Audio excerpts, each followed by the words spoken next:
I'll be Oh, yeah, I bet. Yeah. So, but it'll be possible. It must be tight, maybe in the sheet or something. Yeah, that was they call. It hurt so bad it got to my They finally did surgery and got it unstuck from the tendon spine into the tube. It's fine now. Yeah, exactly. Yeah, rotor in there.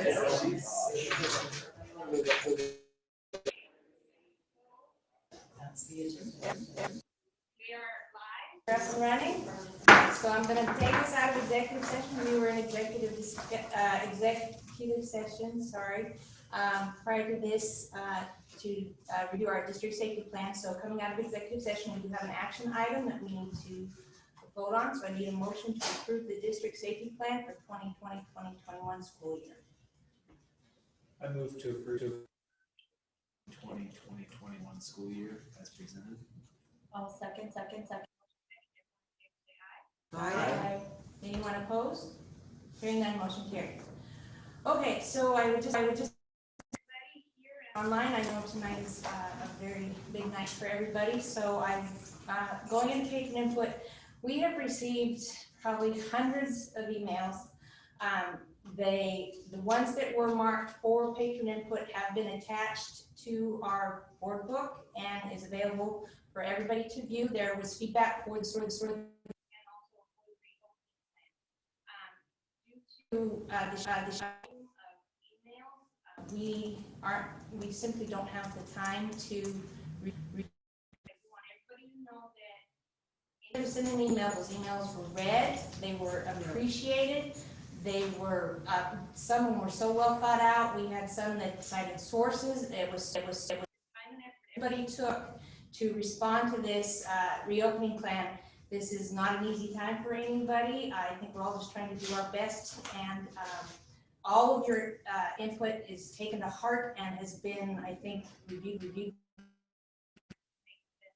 can for our district moving forward in this time. So I don't want to do anybody a disservice by not reading your thing, so it is attached and you can read that in our agenda, okay?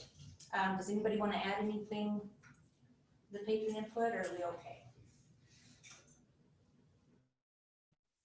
Move on to important presentations. The first one is staff report for the Lakeland Online Academy.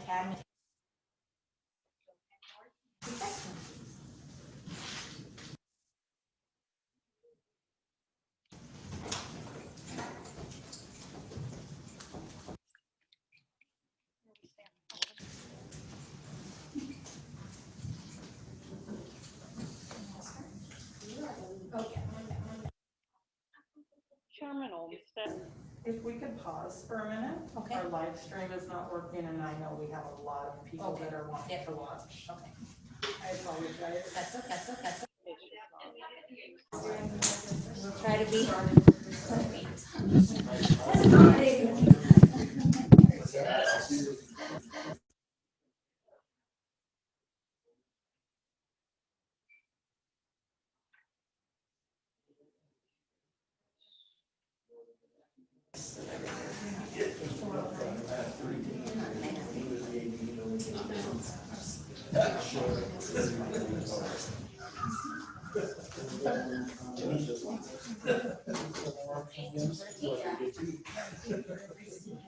They did test it yesterday and it was working. Of course. Online. Well, sometimes when the volume, when there's so much volume, it'll cause It crashes or something. And is this being run through Zoom? This is their first time of doing the Facebook Live, so that more than 100, because otherwise the maximum was 100. Right. So we still are live on Zoom. Okay. It took them about 4 hours to get fixed. They had a bug, so they got rid of it. Two of the so Oh, they good. tested it out yesterday, because then you don't have a max on it. Well, I think the more platforms we offer, the more transparent we are. Get on.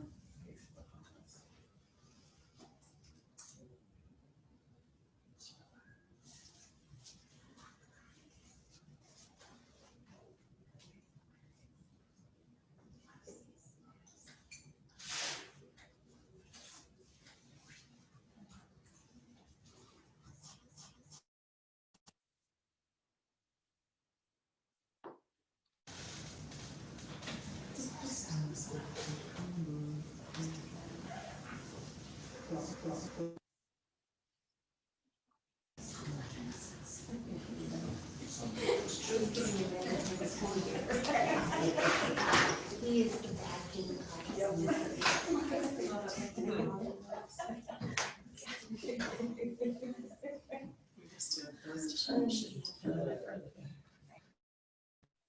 I know it's a effort.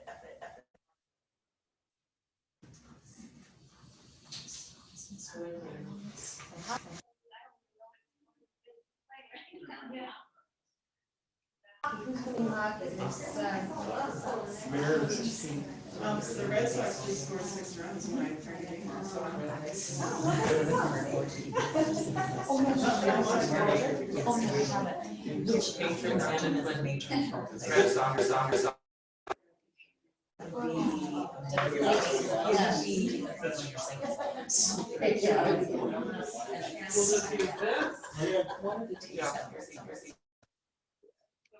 Patrons and when pointing you guys this way, but saying that everyone should be like, Okay, so we've gone to a computer, so a different view for Facebook people, so hi again. Sorry. Thank you for your patience. We just want to be accessible to as many people as we can, because I know it's important to so many of you. So thank you for your patience, and we'll try again for the Lakeland Online Academy. Thank you. Thanks, Chairwoman Dr. Meyer for having me back so soon. I'm going to talk about Lakeland Online Academy and give you a little overview of what mostly Mrs. Sexton and I have been working together on. I think you got introduced fairly well to me last week, but I thought I'd tell you a little about my experience since I'm going to be kind of the administrator of this building, I guess. So 30th year in the district, classroom teacher for a long time, and then a title teacher and an instructional coach. Lisa and I started out together, the coaching teams, when we first started down that road. I was a principal at Spirit Lake Elementary first, and then Twin Lakes Elementary after that. And then I've been the director of federal programs for 6 years. And then a couple of years ago, Becky directed me to start the Transitional Learning Center. That was focused on some behavioral systems improvement and just working with all the leaders in the district at the elementary level, which has been awesome and very a great place for me to grow some new skills. Oh, they do have Facebook So stream. now I'm the administrative leader at Lakeland Online Academy and still the You might lose signal around this curve right here.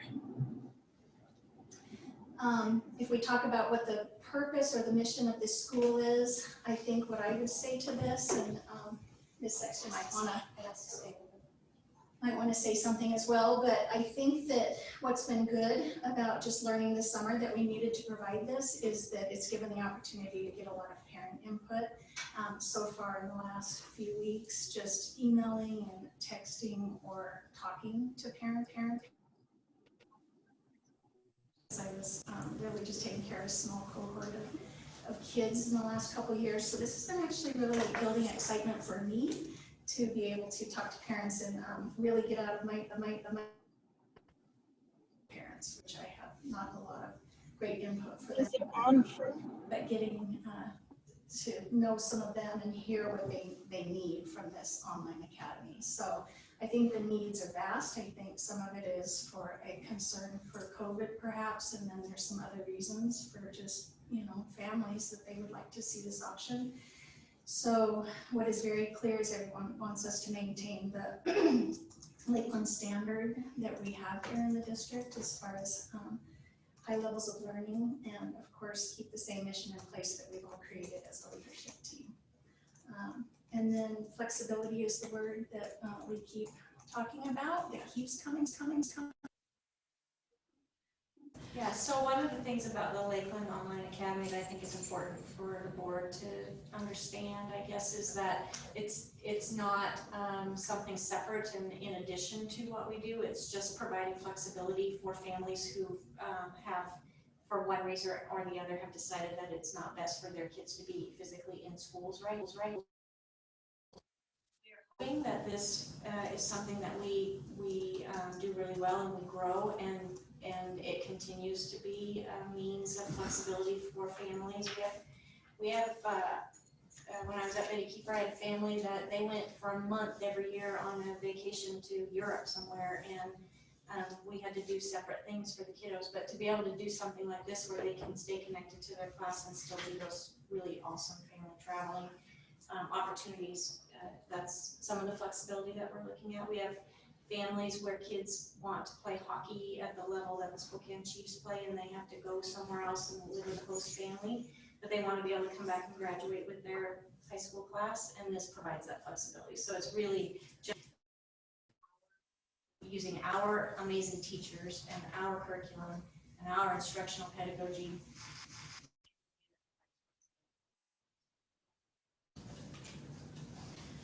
Just to let you know that today, right at 6, before I came in here, we had 409 students enrolled, and that's K-12. So I have the specifics of grade levels that we can share with you if you want us to. We've been definitely talking with Dr. Meyer a lot about how do we make staffing decisions, because as some students are pulling out of their home schools and enrolling into the online academy, that could leave, you know, a smaller enrollment at the school. Now we're kind of seeing the school itself build up an enrollment. Talking about what those issues are and how do we make those staffing decisions, we're taking a lot of care in that, and we're also trying to meet some needs of staff that are looking for some flexibility. And then, as Ms. Sexton kind of noted, we're just hoping this opens doors to the future, that right now in the present, it's just, we want to make a family-friendly choice that works for our daily schedule to look like, that weekly schedule to look like, and that's actually quite varied as well. So we're going to try to build that in, and I always try to make everybody happy, so I know that's ridiculous, but we're going to try. So if staff is hoping to come work for me, I guess they might want to know that. And then but still making people feel, like Lisa said, a part of the Lakeland family, that they still are. And so that they'll still have connections to friends, still connections to the community, still graduate with their home school, for sure, no matter what this ends up looking like. And then, as Lisa said, this could be something for the future of our district. Of course, we want to come back and have a pretty serious conversation about your input on maybe what that should look like if we're going to continue to have an online academy. One part, anytime we're trying to design something new for kids, my hope would be that anybody that's working with me on it would enjoy building a culture, and whatever that online culture will be. These are just things out of my head, so this doesn't all our families and all those kids that are going to learn this way this year are super excited and that they meet their full potential. So I just put some words that I think of when I think of these students. They're definitely being adaptive already. Everybody has been in America and the world. This gives them actually a lot of opportunity to be very creative, which is great for so many reasons. And then they're obviously resilient, and they will have to be. So there's just a little thing that we're saying, which is wired to Lakeland learning, connected to the future. And that's it. If you have any questions, or you want to know grade levels and how many kids are enrolled so far, you're interested in that? Kindergarten, 16, first grade, 33, 3, 19, fourth grade, 39, fifth grade, 26, sixth grade, 32, seventh grade, 30, eighth grade, 46, ninth grade, 29, 10th grade, 26, and 12th grade, 30. And that's my eyes looking at that very small spreadsheet, so.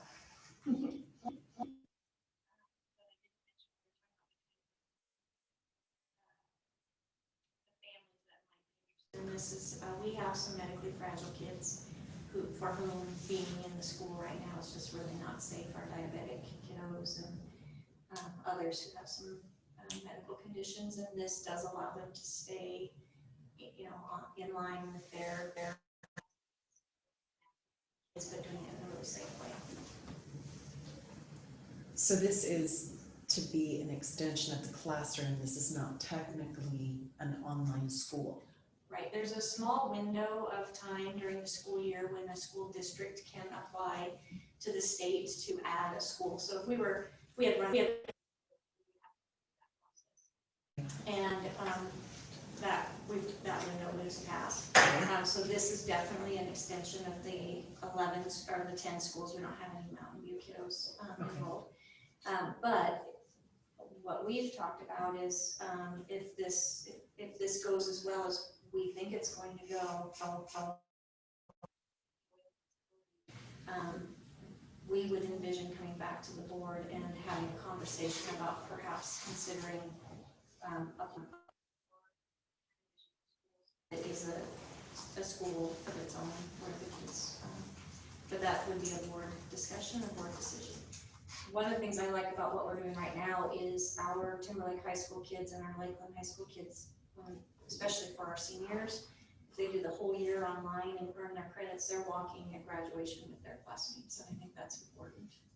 So there are some things we would want to consider, but for now, it is definitely just an extension of our existing schools. So with you being the administrator, are the teachers that are in the school that are now expected to participate in this portion, are they reporting to you and to their principal? Or, I mean, is that? Yeah, great question.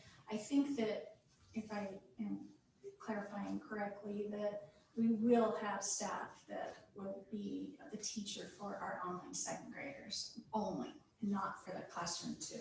Okay. Now that might, what you were suggesting might be a form of what we'll have to have in that high school because of the higher level content. Okay. But at least K-8, I think we are planning right now that we're seeing these kinds of numbers, Dr. Meyer, we'd like to kind of get through this week and see the rest of the numbers and then make those decisions on just how many teachers do we feel need to come out of buildings onto this. And then yes, I would be evaluating their work this year, working with them on all the online instructional practices that they're using. Okay. Providing professional development. So given the numbers, then it may be that we're not going to be burdening in-class instruction with the online instruction. Okay. Except at the high school level, that Okay. would look different because when we started talking about high school, we ran into the state requirements that's math class and teacher. So it became trickier where a K-8 teacher is a generalist and they are qualified to teach any subject K-8. So we had more latitude there. So Patty and Dr. Meyer and I have met and talked extensively with Mr. Derrick and Mr. Everlin about how to best serve our high school students, and we think we've got a pretty good plan.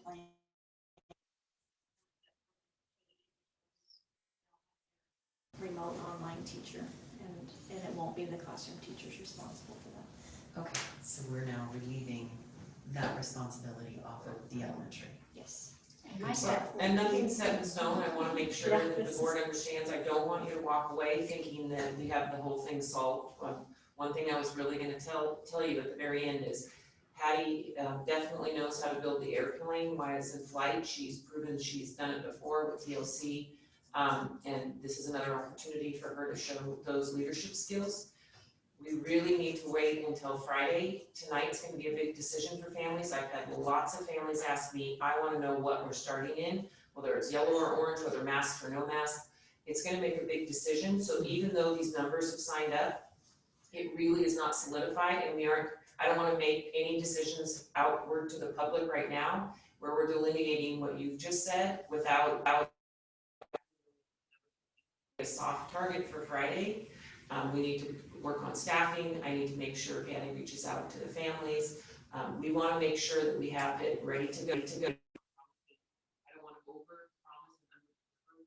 We need to try and make sure we do the background work before it goes out, and we finalize everything. So I'm not comfortable answering that exactly yet. Our intention is we are definitely not gonna burden teachers, but there will be some circumstances where teachers will be doing some online.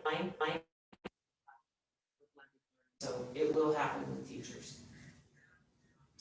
Okay, so these numbers don't support having their own instruction yet. Is that what I'm hearing? What I'm saying is, she just said the numbers out loud. Mhm. I haven't gone through them yet. This is the first I heard the number. We're gonna wait until Friday. We have a meeting on Friday to discuss the numbers. At that point, then we will make some decisions and then I will relay that out to the board. Okay. Yeah, we just know with your decision-making that you've had in front of you tonight, there could be some parents who make some changes, and so until we know what those hard and fast numbers are. So are the students allowed to go in between, say they start off in this online and then maybe change their mind and want to be on site or vice versa? Are they free to move? Flexibility is the key word this year. Okay, And that's been a very common question from the parents I've talked to. So today, really, Dr. Meyer and Lisa both just said, we can answer that. We really want to have that flexibility for families. And I think it's going to mean a lot to people, because if their child starts out thinking they want to do online and they're just moderately concerned about having their kids in the brick and mortar school, but then it doesn't go well for them, we want to get them back where they'll meet their potential. so this, basically then the online academy will follow whatever their enrolled school is. When we talked about curriculum, and remember I had the teaching and learning handbook linked in there with all the instructional guides. Our teachers, whether they're in the classroom or online, will be following those instructional calendars, so we'll be about the same place, so that there can be some fluidity for families to make those decisions. And overall, it's important for with the association also today. It's important that we are, as a district, these are all of our Lakeland families, and we're trying to find what is your best learning environment that you want your student in for next year. And if we're following the same, if we're in blended learning at any point where we're in orange, all of our teachers are going to be doing this, whether they're Lakeland Online Academy or whether their kids are in the way we're doing business. So that starting out the year knowing that learning is probably a good assumption on our part. Will there be an opportunity for the kids that are to get any kind of face-to-face if they come up against some sort of a roadblock in their learning? Because I know that can definitely, you know, the online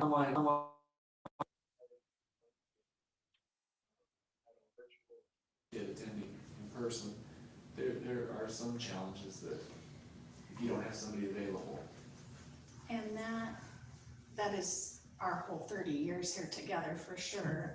So I can tell you that with the leadership team too, we'll be all learning about how to do this better and better, and we're just passionate about it. As the title director, that's pretty much what I have to keep my eye on is how are we going to do that.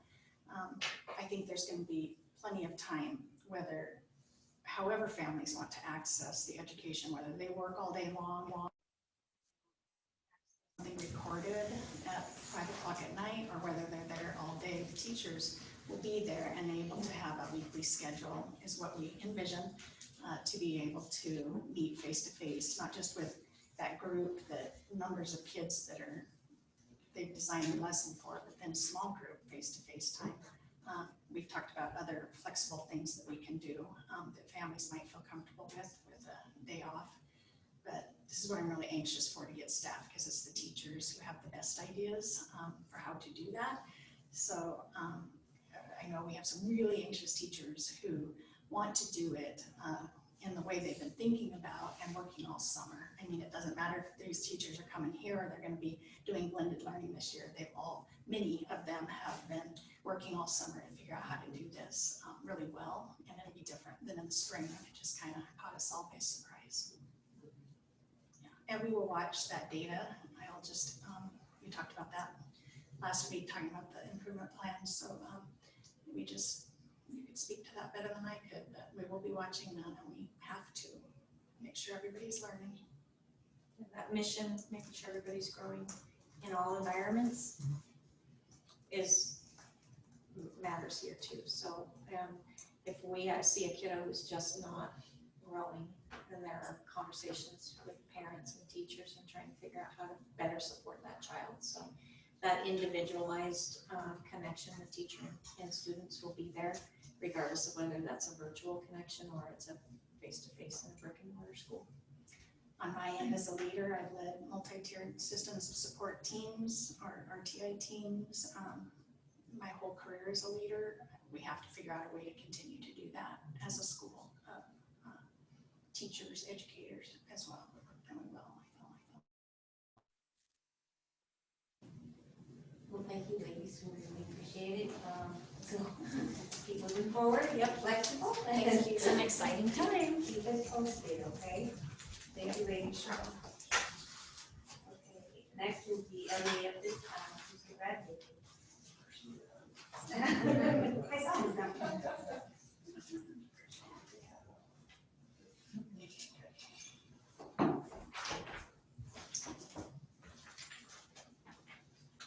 Dr. Meyer, Madam Chair, Olmsted,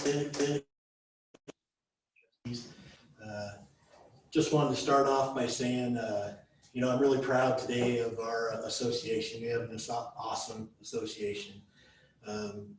Everybody's, you know, really anxious to get started. Everybody's really wanting to get going, and they wanted to be here tonight to just to show their support.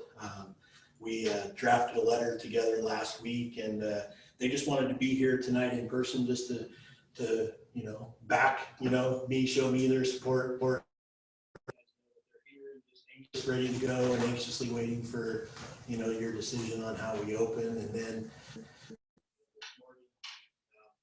o'clock, my phone started blowing up, and we started getting all kinds of negative feedback from a lot of different online media sites. I'm not personally on any of those, so I don't see them, but people were doing it. It all came from Post Falls, and something that they were doing. They wanted, their association wanted to come and just support us. Well, then it got out to our coalition that a lot of parents, you know, they don't like Post Falls, or they didn't want Post Falls interfering with us, and it all just became blown up, and really for, you know, no reason other than to, you know, get angry about something that I don't think was very called for. But my members, your members, your association was awesome. I got a hold of them right away. The Post Falls Association president, he actually, and he was pretty scared for him and his family. And he is a Rathdrum community member.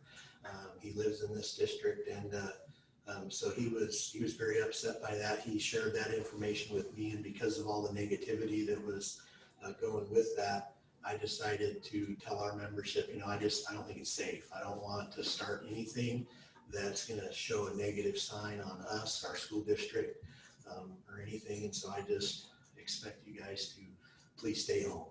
And instead of that, we had a union meeting, and we had about 2/3 of our members show up.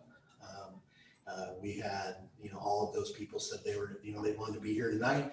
They weren't protesting anything. It's like the press called me today, and they news channels, they're so wanting to just protest.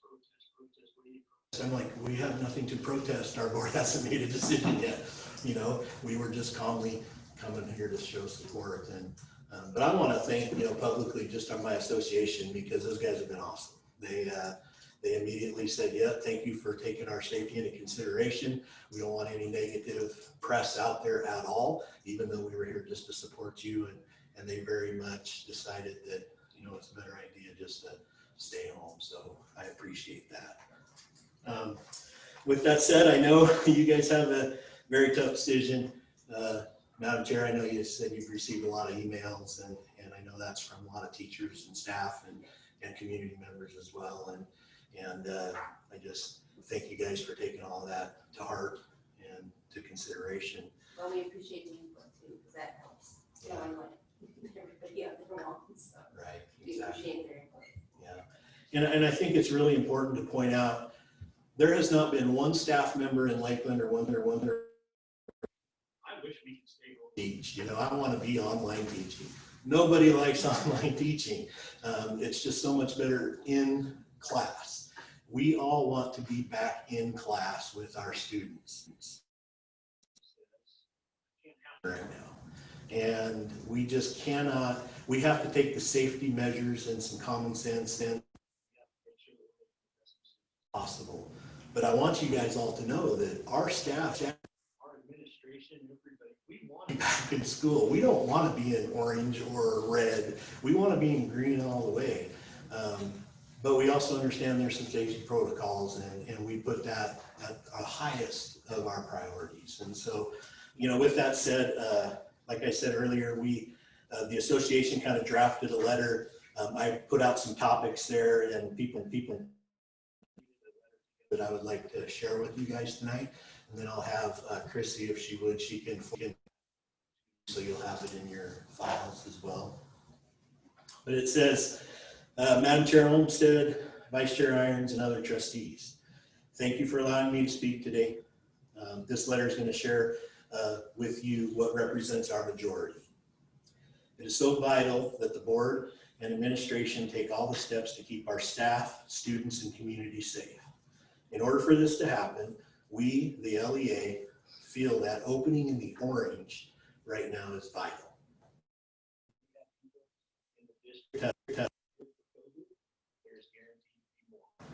Your decision today will have a huge impact on the lives of countless people, not only in our schools, but in our community as well. We ask that you make this decision based on the recommendations of Panhandle Health, science, and common sense. Excuse me. Opening in the orange states gives us the best chance to stay as healthy as possible, but better yet, we are much more hopeful, that by doing this, we will get back to normal much sooner. Opening in the yellow will not allow for proper social distancing. Without a requirement of masks or a mask mandate in that stage, we are certainly going to see a rise in COVID cases. We at Lakeland feel we are better than this and deserve more. All of the Lakeland educators and support staff are excited to get back to work teaching students. This is what we love and what we were born to do. Starting in green or yellow will guarantee that we will not get back to normal at all, but ensure we will go drastically back into the red stage. When that happens, it will cause drastic and devastating impact. Lakeland is better than that, and our community deserves better from us. Please lead us there. Please give us a chance to go on to teaching our students the best way we can, and recognize that you cannot expect us to conduct school in any stage but orange right now without a massive risk and what I fear a huge liability. We're also asking that you work closely with and listen to Panhandle Health and our Kootenai County officials. Please follow the mandates that they are recommending. It is not the place of our school district or its governing board to neglect, bypass, or encourage going against the laws that have been established or put in place during this pandemic. Our school district provides a place for learning and nothing else. We do not want to get caught up in political statements or sides. We do not need to listen to the road community members, but instead use our common sense when making these decisions. We do understand that for every decision that is made for students, there's always going to be exceptions, and some of those students will need special accommodations. We know that. The good news is we already have systems and procedures set up and in place for those people. Please make the right choice and allow us to use those practices. Finally, please give us time, tools, and education that we desperately need to serve our students and community better. Please allow us to have one extra week to start our schools with students. Allow us to have time to prepare, learn, and or get professional development we need to help our educators succeed when students come back to us. We want to hit the ground running and provide our students with the much needed education that they deserve. Our students need to come back in a safe atmosphere, and we want to continue seeing them. There are countless examples all over the country right now where reopening as usual has endangered both students and staff.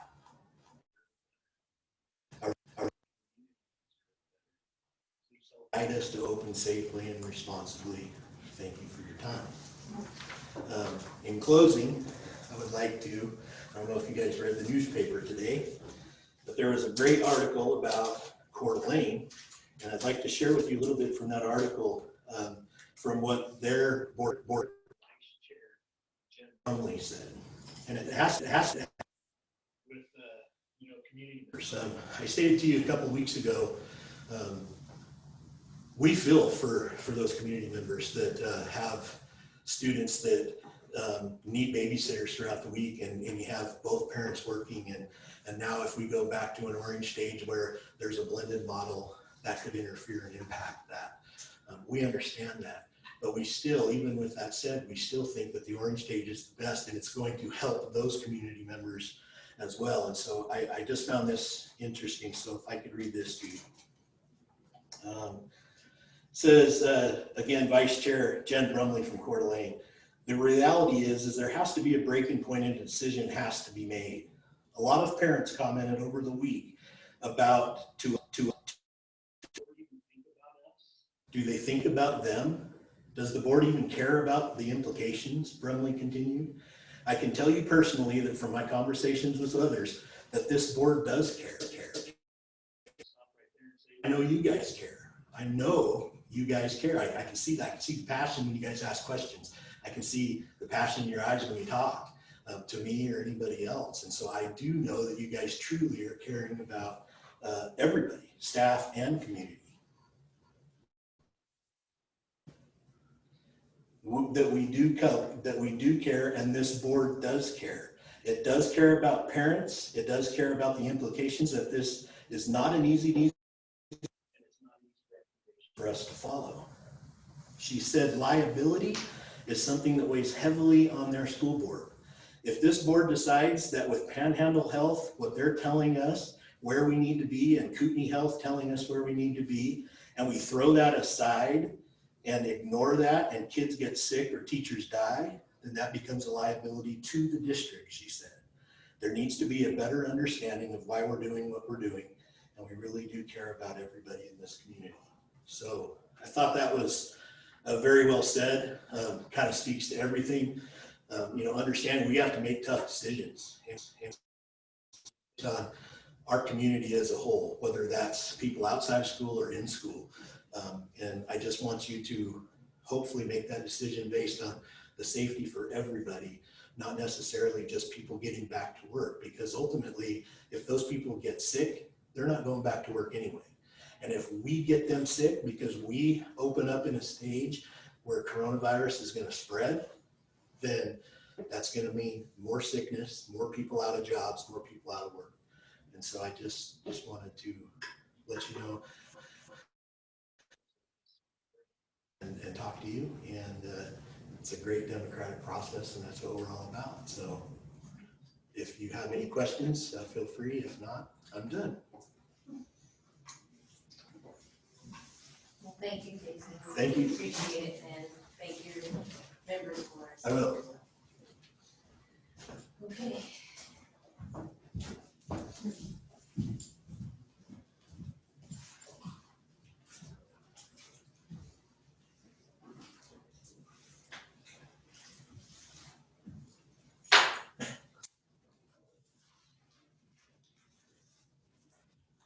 Okay, thank you, Jason.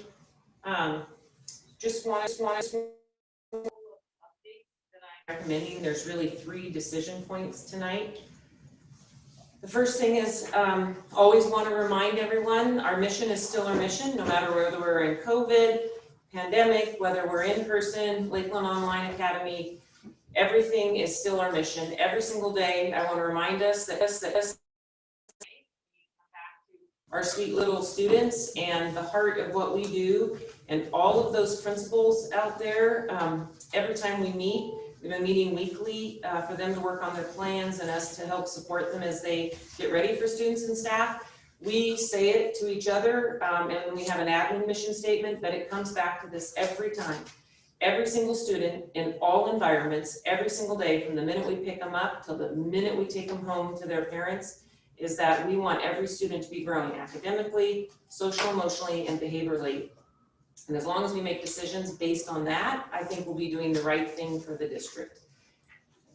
So I just wanted to let you know, I have got several questions about the transmission level because Panhandle Health released a 3-stage yellow, green, yellow, red, but they are doing a risk level by county. So every Thursday night, they have low, minimal, moderate, and substantial, and it's on the website. I put the link in here for you so you can look at this. These are the 3 things I would like to ask the board to please make decisions on tonight. So the first is the edits that I made, the only edits that I made to the fall 2020 reopen plan are there's strikeouts and they're in the highlights, similar exactly how Chrissy does it when she does board policy. I follow the same format. So the only thing, and I can bring it up, which I will do in a second, but the only thing that I've changed is for yellow. We need to ask the board to change to the 5 days from 4. We're not able to have the hour early release in the common prep at the end. So for instructional minutes and meeting our essential standards, we need the yellow stage, whether we're in it or not. I need the plan to show the yellow stage 5 days a week. So I changed that wording. And then I also put the link to what I just showed you down below. Those are the only 2 changes I made to the plan. Of course, the board is open to make any other changes you'd like, but that's my recommendation that I need to make that edit to meet the negotiated agreement that Jason already talked about. The second decision point is I need to determine the level of operation to begin the school year. We want to send that out to families, staff and families tonight so that people are making decisions based on what level we're going to be starting in. I am recommending we start in orange based on the Panhandle Health District's recommendation. Right now, as of Thursday, our county is orange. And Post Falls have also, they both are made a decision to start in the orange level. I feel with us being right between the 2, also supporting what Jason talked about, I support being in, starting in orange. The last thing I need to have the board determine is how is the protocol going to work if Thursday nights, if that is updated and the level changes in the county, how would the board be interested in a protocol and how soon? I talked to Dr. Cook today from Coeur d'Alene, and just as a matter of they will make their decision either like the Friday or the Monday, and they're going to have their families have a week notice before they change their level. So he would be giving them a week. I was thinking the board might want to do it quicker, but maybe for families with childcare and different responsibilities, I'm open to however the board would like to do that. I just want to make sure our families know how much time we are going to give them if we do change our level on our plan. So those are the 3 things that I would like to discuss. And I can also open the plan if anyone would like to bring that up. It won't be able to be viewable unless you stand right in front of the screen, but you all have that on your computers. So if we do the orange right now, our orange has Mondays off, so that doesn't interfere with, I know KTEC was an issue. Yeah, so KTEC is going to go, they have small enough class sizes and the 3 superintendents sit on the board of KTEC. We talked to KTEC, they're going to be open 5 days a week. If our students can find a way to go on Mondays, great. If not, they will do it on Wednesdays when the other districts aren't. If the board chooses to change to do Wednesday to align with the other 2 districts, that's fine also. I would just remind the board the reason that we went with Mondays was based on parental feedback.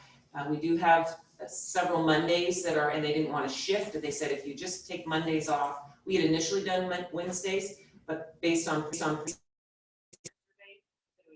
easier if we just had a set schedule for the year, and so we are open to changing if that is what the board desires.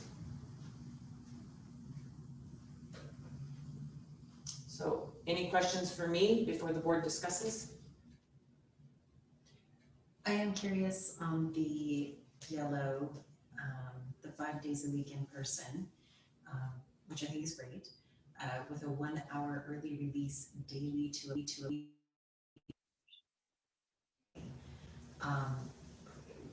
What is the basis for that 1 hour early release? Is that for students? Is that for So that it's actually between 45, depending on the bus routes, it's between 45 minutes and an hour. And to allow for as much social distancing as possible, we need to have all the teachers teaching throughout the day while our students are there. Right. So that we don't have preps intermixed and then more students are pushed into classes and then we cannot do social distancing as much as possible. So if all teachers, hands on decks, are teaching throughout our entire teaching day, then according to the negotiated agreement, then teachers are awarded a prep daily. And that's when we need to go to the 5, so that at the end of the day, then for the buses to take the students home, still within the teacher's contract time, then the prep is anywhere between 45 minutes and 1 hour. If they're all at the end of the day, it allows for more social distancing. We meet the negotiated agreement and we are able to meet the instructional minutes to reach our essential standards. So it still goes back to what's best for the kids. It's best for the kids if we have them social distance, we have as much time with teachers as possible, and it still meets the letter of the negotiated agreement, which is a binding document. Right, so that 1 hour early release is for the benefit of the students and the staff? Absolutely. Okay. Did I explain that? I don't know if I explained that well enough. Is that okay? So typically, the prep times are spread out throughout the day. They're not consolidated into one time. Exactly. Let me just reiterate what I heard you say, so I That'd can be make sure I got it right. Yep. Okay, so typically they spread those all out throughout the day. But because we need to make sure that everybody is maintaining the social distancing, there's not going to be an opportunity for them to have that time that's spread out during the day. Yes. Therefore, we're consolidating that to 1 hour at the end of the day, where they don't have to be responsible for keeping kids 6 feet apart. And the kids will get on the buses or drive home or walk home, and the kids leave between that 45 minutes to an hour. And then all staff gets their prep at the end of the day. So it definitely meets the letter of the negotiated agreement. Gotcha. Staff really wanted to be able to have their daily prep to prep for the next day. Sure. And make adjustments throughout the week. So I feel like it's a win-win right now. Sure. With both for the kids and for the staff as well. Okay. Yep. So how does that work with late start Mondays? Late start in the plan, late start Mondays are no longer they're not in the plan for any. Late start. I did just find out from the superintendent in Cohort A this morning that they did approve, it wasn't in the paper, but they did approve last night. They're gonna do, if they're in yellow, they're starting in orange, so this isn't applicable, but if they do go to yellow in Coeur d'Alene, they will have late start Wednesday for their collaboration time. But that doesn't necessarily. But it won't affect us at all. And Post Falls is not having a late start. So we're taking out time. The collaboration time will be in the afternoons when we have the, 1 hour release. yes. But when we make it to the green, traditional schedule kicks in. Late start Mondays.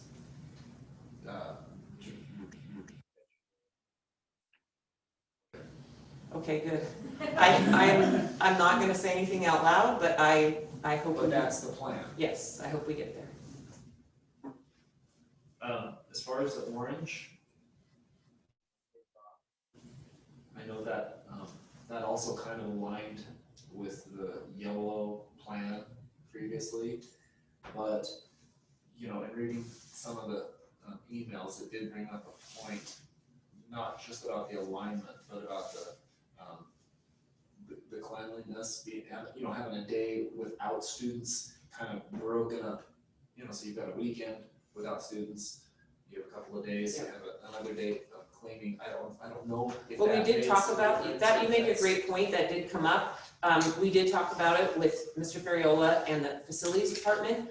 Our level of rigor that we have for a cleaning protocol in this district outweighs everything else we've seen. And we are super confident that our daily evening protocols will take care of that, as well as elementary between when the kids we feel like that, along with what we're going to do on the weekend is going to be we won't need that Wednesday for a whole separate cleaning day. We're not using that separate spray thing. We're using a different protocol now. And we're really confident. We've talked at length at district leadership team, and we're very confident in it. So it'll be clean Yes. every day. Yes. So even, staggering the cohorts is not gonna make, because it's gonna be Right. Every night will be deep. deep cleaning. Every night it'll be great cleaning to a rigorous level. But again, I'm not attached to if the board feels like they've got enough patron input or you feel like it's really important to switch to Wednesdays. I don't believe the association had a standpoint on it, and correct me if I'm wrong, and I'm open. I just really felt like the parent input really was for the Mondays, but I'm happy to be, if you feel like you have different input from staff or parents. Well, I think that, holidays typically fall on Mondays. That's, it wouldn't affect us if we had Mondays off. Yeah, parents just felt like then they could keep the schedule for the whole year and not have to, because I know other districts that are doing the Mondays, they're gonna, if there's a holiday, they have to move those Monday families to the Friday. Parent input when we did that first survey, I felt like that was really valid feedback. So that's why I made that recommendation. With the blended learning only being guesstimated 4 days a week, how are we accommodating that 5th day learning? So the blended learning model is a full day, 4 days a week. So we do have that little bit of extra time at the end that we don't have if we were in yellow. But the other piece is the day that we have that they're in the non-student in school day, which would be the Monday, is there is some compact learning. There's some follow-up. There is some discussion, like things that the students are following up with. And we are really going to pick, and this is where we did the learning continuum that the principals have been working on, that they are really meeting the essential standards of what we need to do. They really are pinpointing and drilling down to what is it that we need to drill down. And just so you know, we're not on an island by ourselves. This is exactly what all the other districts are doing too. So everyone's working together to how do we meet those essential standards?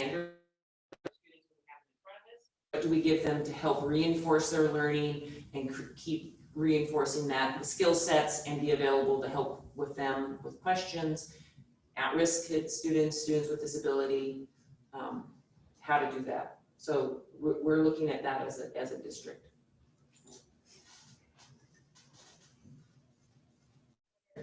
How do the students get to the school or wherever they need to be for individual assistance on Monday? Or is that online only also? It depends on the students. So if we have students with disability that have an IEP, or we have students with a 504, or we have simply our teachers are going to work with the families. Does that mean that it depends what the IEP says? That's a legal document. There are some students with disability that might have to go 5 days a week, 4 days a week. It depends on what their IEP team decides. If online learning doesn't work and they need some individual assistance, we just talked today in our Lakeland Online Academy meeting, that may be if the family, I'll give you one scenario, if the family doesn't feel comfortable sending their child to come to school in person, they want to do Lakeland Online Academy, but they do need some in-person help and assistance, they may choose to come in on the Monday when the school isn't full of students and staff, and they might come get some individual assistance. If it is a family that needs transportation, it'll have to be done on a case-by-case basis, whether that's in the IEP and the district provides transportation, or whether families will provide the transportation. I will let you know, Trustee Grissom, there's been several families that have reached out to me and to Ms. Sexton saying, and we've talked with can we come for just the band and just my calculus class, and then I want to do the rest at home. Lisa said this, flexibility, she said today, Gumby is the key. And we are going to allow families to do that if that's what they feel most comfortable with, and they want to, if they provide their transportation, then yes, they can do that. Okay, and then so what does Cohort A do on Wednesdays and Fridays, or vice versa? When they're not on site, then what does their school day look like? Excellent question. So we have, all of our teachers are going to be making a decision as a classroom teacher that they feel comfortable live stream. Some teachers feel very comfortable with live streaming. You met the 3 kindergarten teachers from Spirit Lake Elementary, and you saw that they were very comfortable with that, and they would just show, they would let mistakes, they would, okay, let's be quiet, Johnny, and you know that. Some teachers are super comfortable with that. Other teachers are saying, I would rather use my Monday to do some recording, pre-recording, do my direct instruction for my lesson that I'm going to do, and then upload it.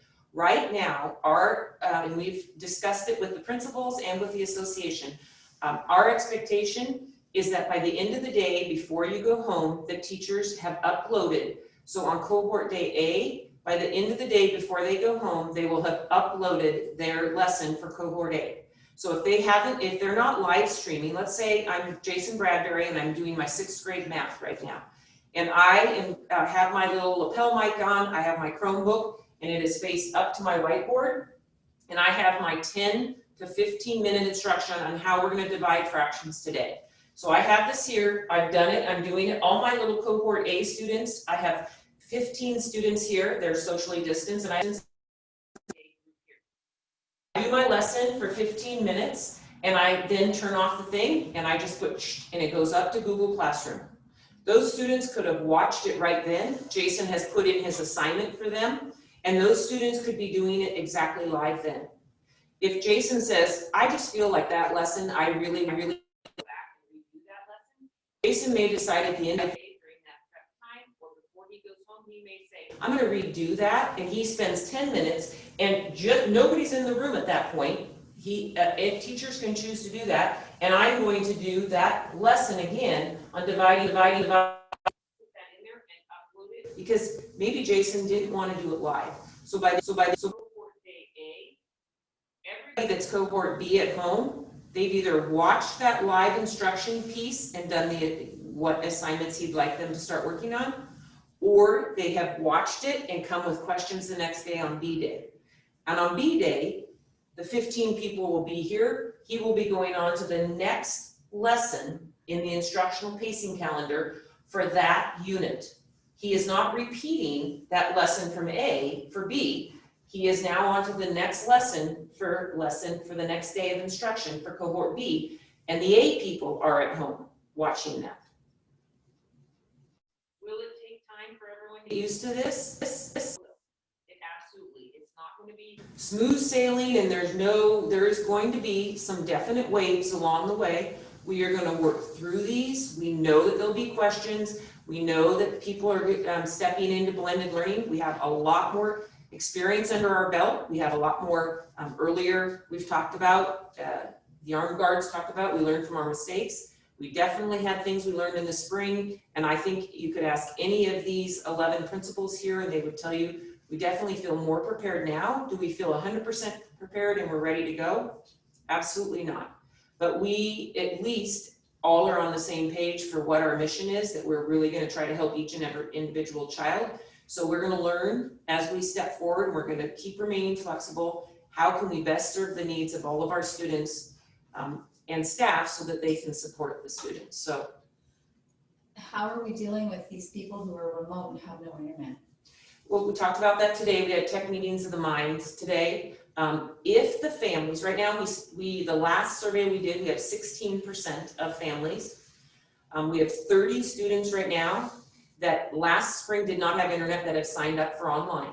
So at this point, we're going to wait till after we get to the soft close, the date that I'd like to have the enrollment for Lakeland Online Academy on Friday. The tech department is going to reach out to those families for me. If they have cell phone access, they are going to have first priority for the hotspots.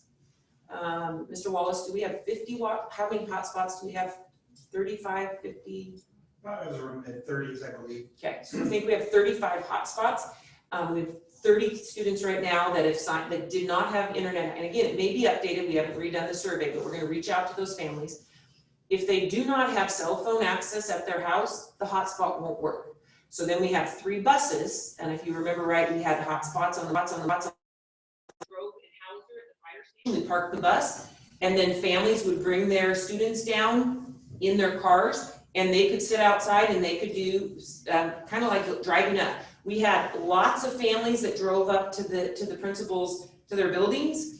And Justin, the network administrator, made, okay, here's at Twin Lakes, they have pretty poor reception at Twin Lakes Elementary. Here's where it is, and Tiffany Melton told her families, if you want to get Wi-Fi access, move up, go to this park right before here. And we have that at each of our schools where he has cleared out and made a strong Wi-Fi connection, and the families can drive up to do that as well. Are they downloading it so they have it at home, or are they just getting what they have for that day? Your excellent question. If you have, all students will eventually, by October 1st is the ETA for all of the families to have, every student to have a one-to-one with a Chromebook. The excellent thing about Chromebooks is you can work offline. While you're at school and you download, you could go to McDonald's, you could go to, McDonald's is something that got brought up today that they have free Wi-Fi. Our schools do, the libraries do, Spirit Lake Library has, Brickell Creek does. So we've kind of made connections with a few of the businesses in our community. The families could go there, download their assignments. They can take their Chromebook home. They go home and they can work offline on the drive and complete their assignments. They can watch their video, and then they can go back when they go to school the next day. If they were an A/B cohort, they could actually upload everything, re-download again. So for those who aren't tech savvy, is there going to be a help desk or some place for them to call in and figure out how to do all this? Yes, and we have an amazing, we met with tech department today. We have an amazing, they're already ahead of the game of even where Lisa and I expected them to be as far as preparation. They have a plan to release Chromebooks at the home sites. They have a plan for calling. He already knows which 30 families have signed up that don't have internet as of last spring, to double check with them. I just want to wait till Friday. I feel it's really important to wait till Friday till the board makes a decision. And then I'm going to tell families, please get your registration done. I've done it the last 2 Fridays, but we really want to start to have some numbers by this Friday. Okay. Yeah. Madam Chair, would you mind if I ask if the principals have any feedback on any of this so far? I would really like to have their, if you'd be willing to say, I don't think I probably gave it enough justice for the blended learning model, and maybe some concerns and barriers and positives and things like pros and cons of that you'd be willing to share with the board would be greatly appreciated. If anyone has anything. Introduce yourself and say what school it is. One of our initiatives that we've been doing in our school is differentiated learning, differentiated instruction for the past 2 years. And as I've been researching the blended learning and how to make it work, these two things can go hand in hand and really help our teachers to be able to upload a lesson that a student can pause, listen to again, with questions in hand. So the blended learning model, I think, is going to be really beneficial for us to continue to meet those needs. Those kids that have already had that lesson or have that knowledge, they may know their multiplication facts. They can move that and they can go on to something different at different levels. I think this will offer them some more. So do you think, kids coming in kind of behind because the big spring with, do you think that blended model will probably allow better help for those kids who? I think it offers amazing opportunities to pinpoint where their goals are and where they've learned to be successful. And you don't have to have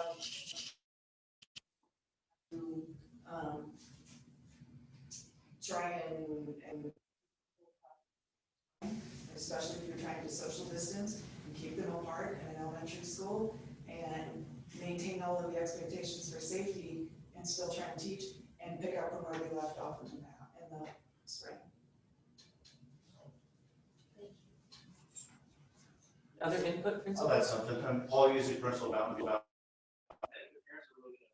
The blended learning model, because with those daily lessons uploaded, I mean, if they're working with their kiddo at night, trying to do some math work or whatever, they could actually watch the lesson themselves and then better help possibly translate that and help their student a little bit better.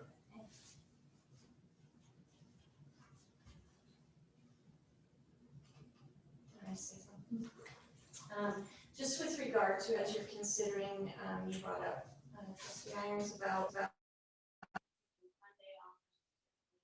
from a teaching and learning perspective, one thing that I would hope we think is kids going to school Monday and then no interaction with teachers until the next Monday, and then Post Falls is doing Monday, Thursday, Tuesday, Friday.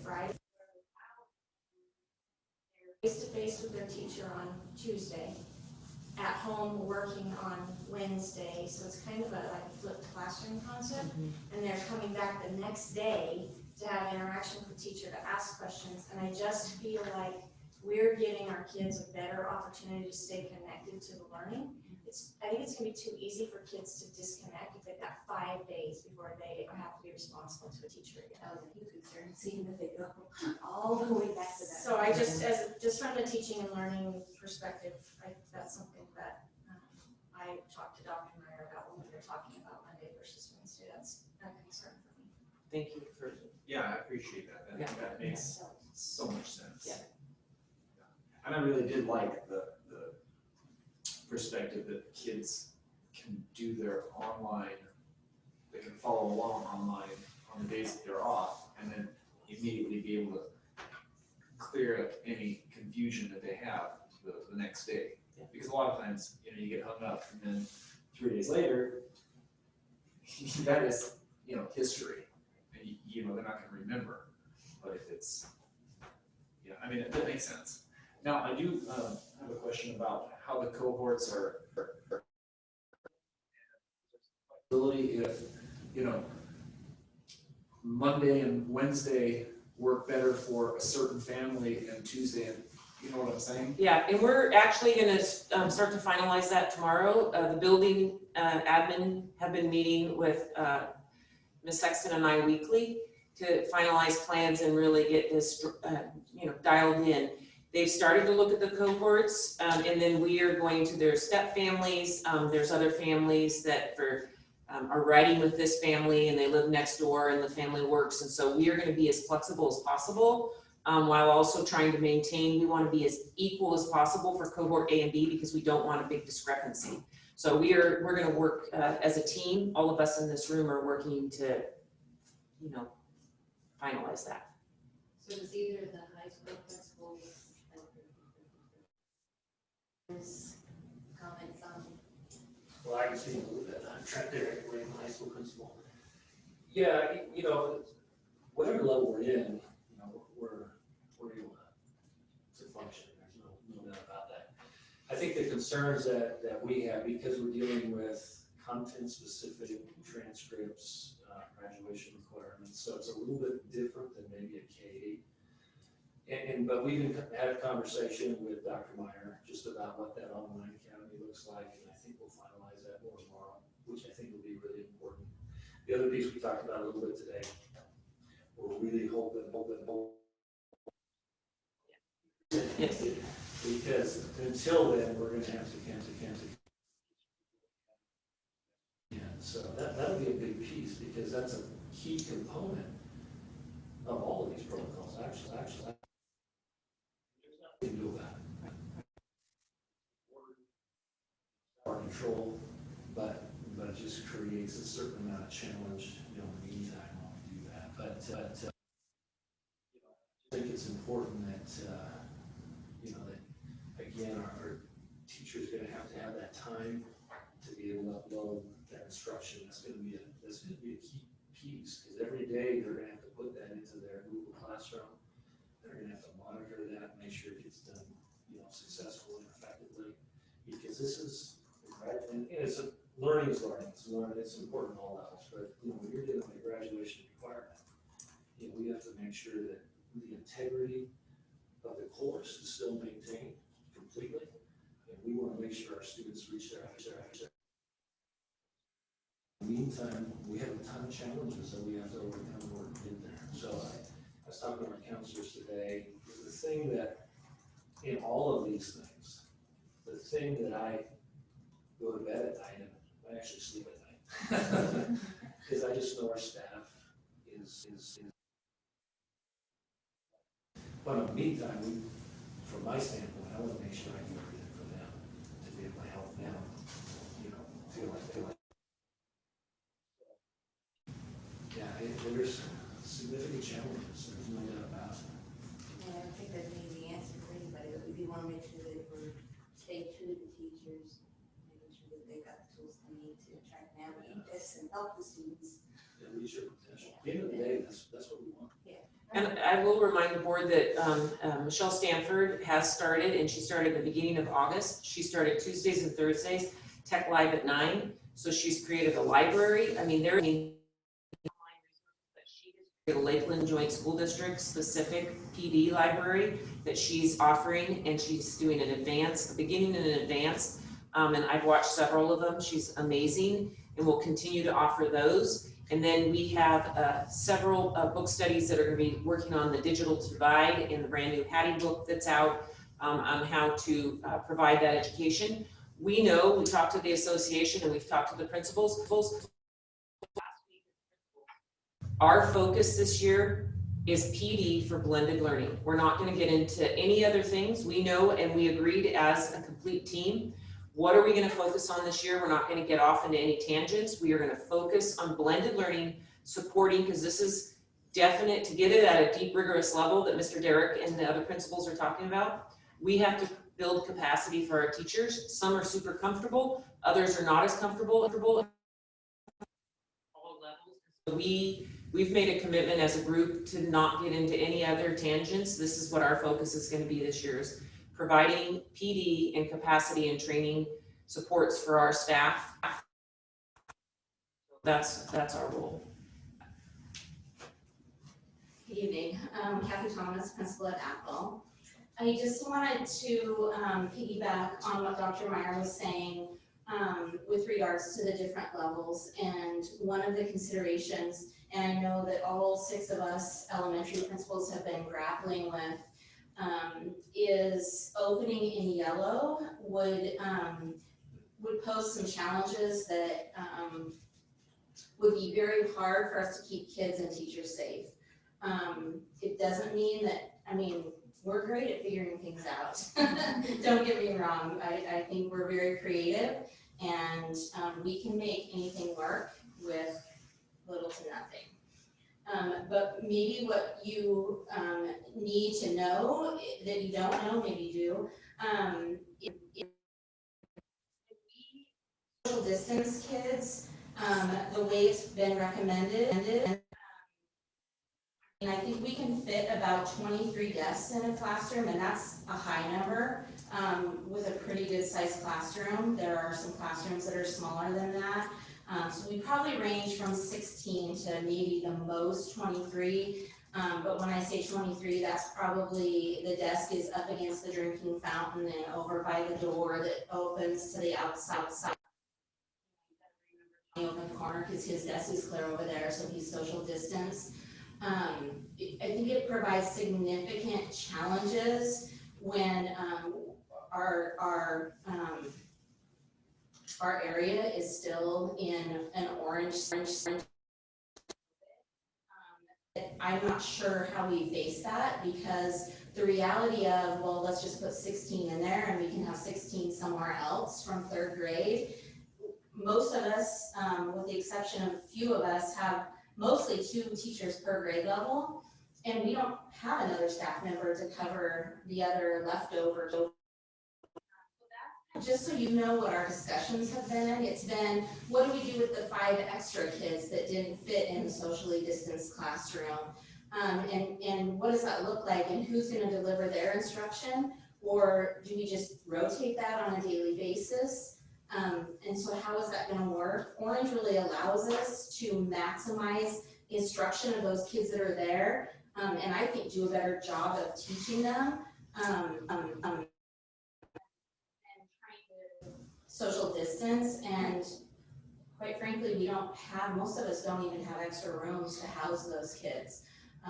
Some of us maybe have a couple rooms that would be open that we could do that. So that's one of our thinking through.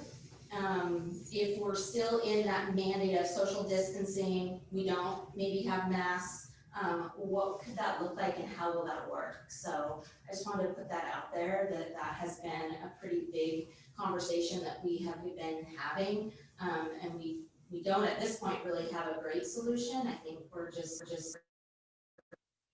going it around, so.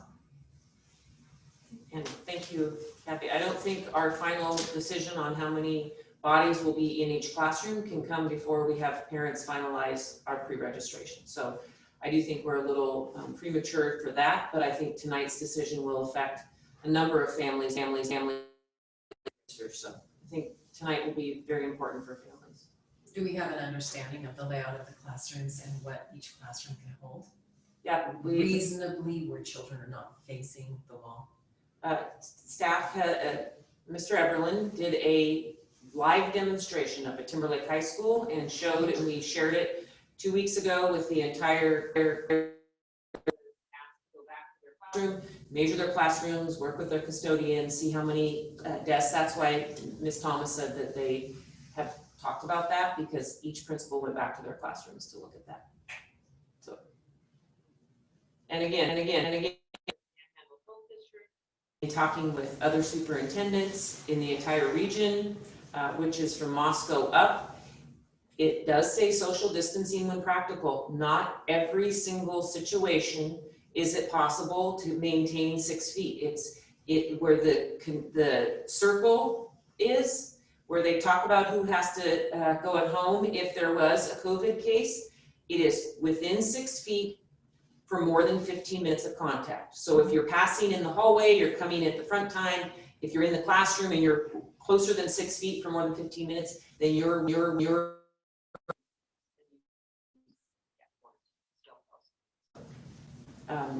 yes, and that's why she said that they've started to look at it, and if they have class sizes. My point is, if any of the principals think I have a 3rd grade class with 33 kids, we don't necessarily know that there's 33 kids, because right now we might have 6 kids that are in Lakeland online, but they might listen to tonight and they say, okay, I feel comfortable sending my kids, or vice versa. We may have more exodus.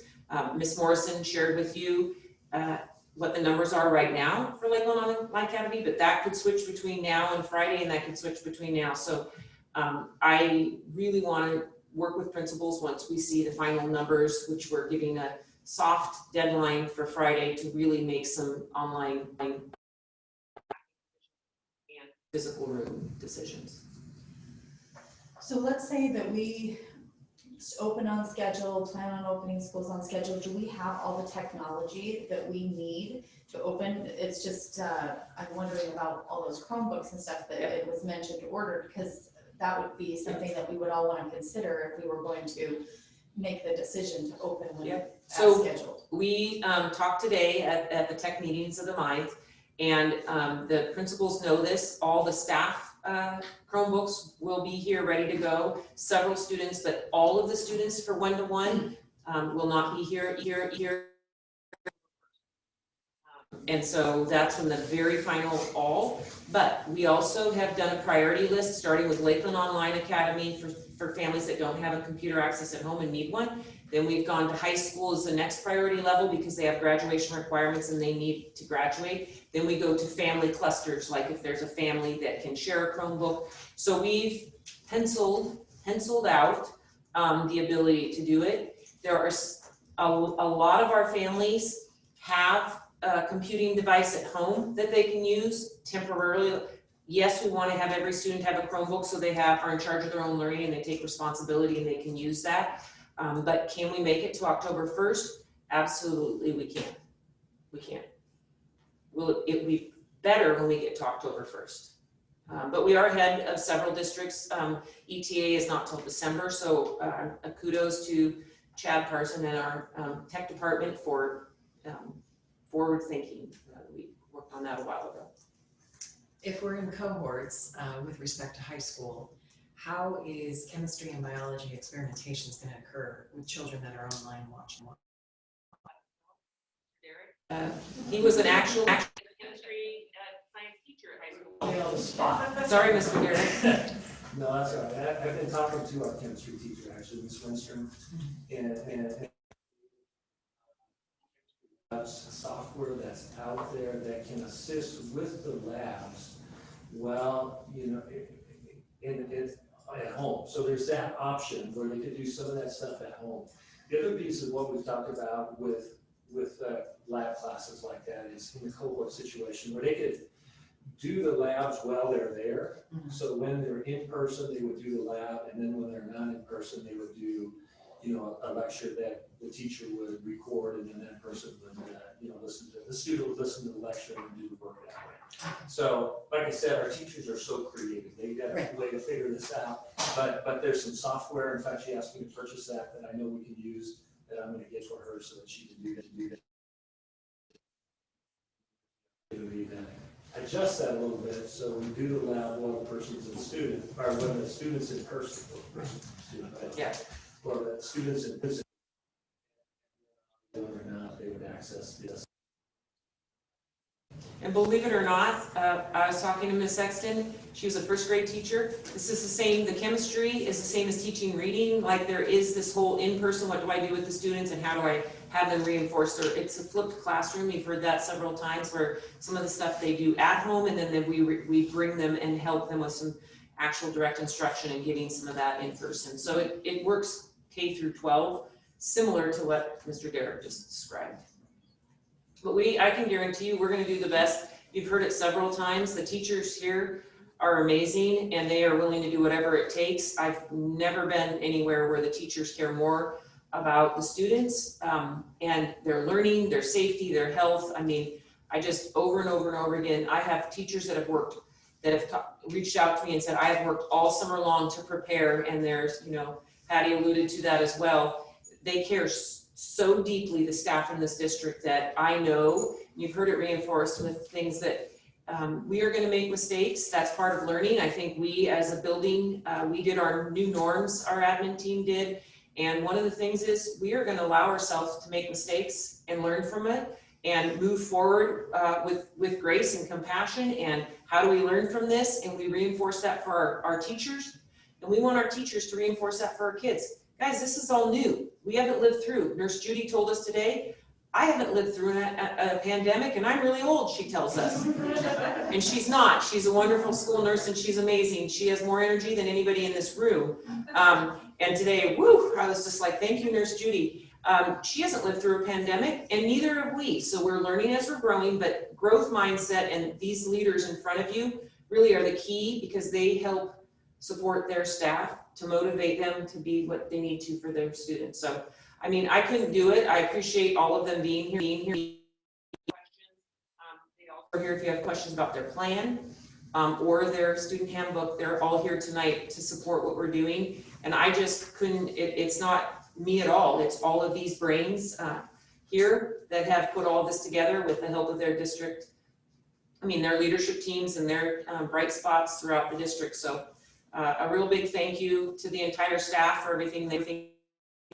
Thank you. Without this building admin team right here, so thank you. Well, I guess I have a question for. Oh, I have some questions here. Do you know how many? Mr. Wallace, what are the exact amount? Do you know that off the top, or do we have to? I can't. Approximately. For the Chromebooks? Yeah. I can't remember how much we ordered. It was another, I mean, what we've been doing for the cohorts, so what have we been doing, about 1,100? Yeah, we have already have those all in place in cohort 3. Yeah. Also, I will remind that Lakeland Junior High School and Mountain View have already, we're a 1-to-1, so both of those schools are ready to go. And several other schools are close to a 1-to-1. I mean, we're in cohort year 3 and we've had a great staff buy-in, so we're ahead of where we. I believe it, yeah, it was pretty much the 1,100, because what we did is we just pushed up our purchase. Instead of purchasing later in the spring, when the fiscal year rolled over, we just purchased out of Classroom Technology. And we did that in the summer, but there's already out to October. And we're hoping that they can meet that delivery time. Okay, thank you. My other question is regarding the difference between yellow and orange with regards to the negotiated agreement. So in yellow, Because of the negotiated agreement, we had to move to 5 days a week to allow for preparation, which obviously the teachers and the staff need desperately. But that doesn't exist in Orange where they're asking to go to. So I don't understand. Yes, so in the orange, oh, I see what you're saying. You're asking, Because before it was, instead of the 4 days a week with only Monday off, we had to do 5 days to make up for their prep time that's in the agreement that we have with them. But that does not exist in Orange. I just don't understand the thinking behind that word, because to me, and you're gonna need much more time for prep than yellow, but yet there's yeah. And in orange, we have the whole day where they were plenty of preparation time on Monday, but you are accurate, they aren't gonna have, we aren't gonna have an early release on the 4 days. I'm not gonna speak for the negotiated agreement, but my assumption is that because only half the students are there and then half are at home, that we're going to be able to make it work. Jason, not to put you on the spot, but we haven't discussed that prior. Yeah, we really haven't discussed that, Yeah. Yet. Very important that teachers do get that prep, but, with the 4 days, they would be getting 1 day, to do it, and then we just gotta see how it works and, go from there. I just know instruction wise, we cannot do, it's gonna be, like you said, difficult if we have a cohort A and a cohort B and half of them are there. It is going to take time to make sure everybody's up to speed when they're not there, and it's gonna take us some time as a staff to make sure it flows smoothly, that B day kids are ready after they've done A day, and then A day kids the very next day after B day, and then we have the weekend and that Monday. I think there's gonna be some definite catch up on Monday as we get this going throughout the year. So I don't know how to answer your question. I'm gonna have to, it's an excellent question, and it didn't come up. Your brain definitely finds new things that I have not thought of. So The principals have also been very great in trying to be creative and making sure those teachers on those days do have some time where they can, where they can shift some people in and out, that way, but that's just kind of up to each principal and everything. But I know I've seen a couple of models where they're really trying to, help those teachers out in those cases. Okay, thank you, Jason. My other question is, how do we move between stages and who's making that decision? So that's my third thing. I need the board to determine the protocol to update the level of operation. Panhandle Health updates it every Thursday, and I can certainly text the board and just say, I just checked it, we're still in orange, or we're moving to yellow, or green, or we moved to red. That does not mean that the board has to make a decision to change our level of operation. That would be a board decision. So what I really need from the board is to talk about if Chrissy or I were to text the board by 5, if we text the board every Thursday, level, how would the board like to proceed for if the level changes? Like, do you want an emergency meeting where everyone calls in? Do you want to have a protocol? That's up to the board. Well, I do think there needs to be some piece. And while Kootenai County is in orange, Monarch County is in yellow. So how do we differentiate and say that Kootenai weighs more than Bonner? I think we have 40 kids in Bonner County. We have very, very small number of kids, and they're actually in our district. And when they're in our schools, so where we're really concerned about them is the color when they're in our schools, which is Kootenai County. So logistically. I'm sorry. Did I answer your question? I don't know if I answered your question. I guess what I'm hearing you say without actually saying the words is Kootenai County is determining what red, green, yellow, blue. What level our schools are in is only based on Kootenai County. Okay, so there's no consideration for the fact that we have Bonner. No, Okay. Absolutely don't need to do that. Okay. So let's say it does change to to a different color. Logistically, what needs to happen on the teacher's end and I guess the parents' end to shift gears?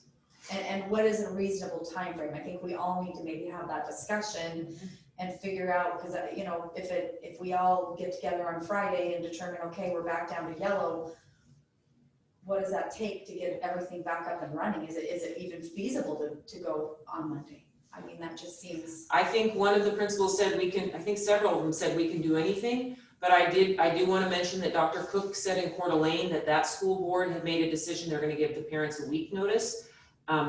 I would acquiesce to parents and staff of how much preparation time they think, and feedback from if any parents in the group would like to speak to that.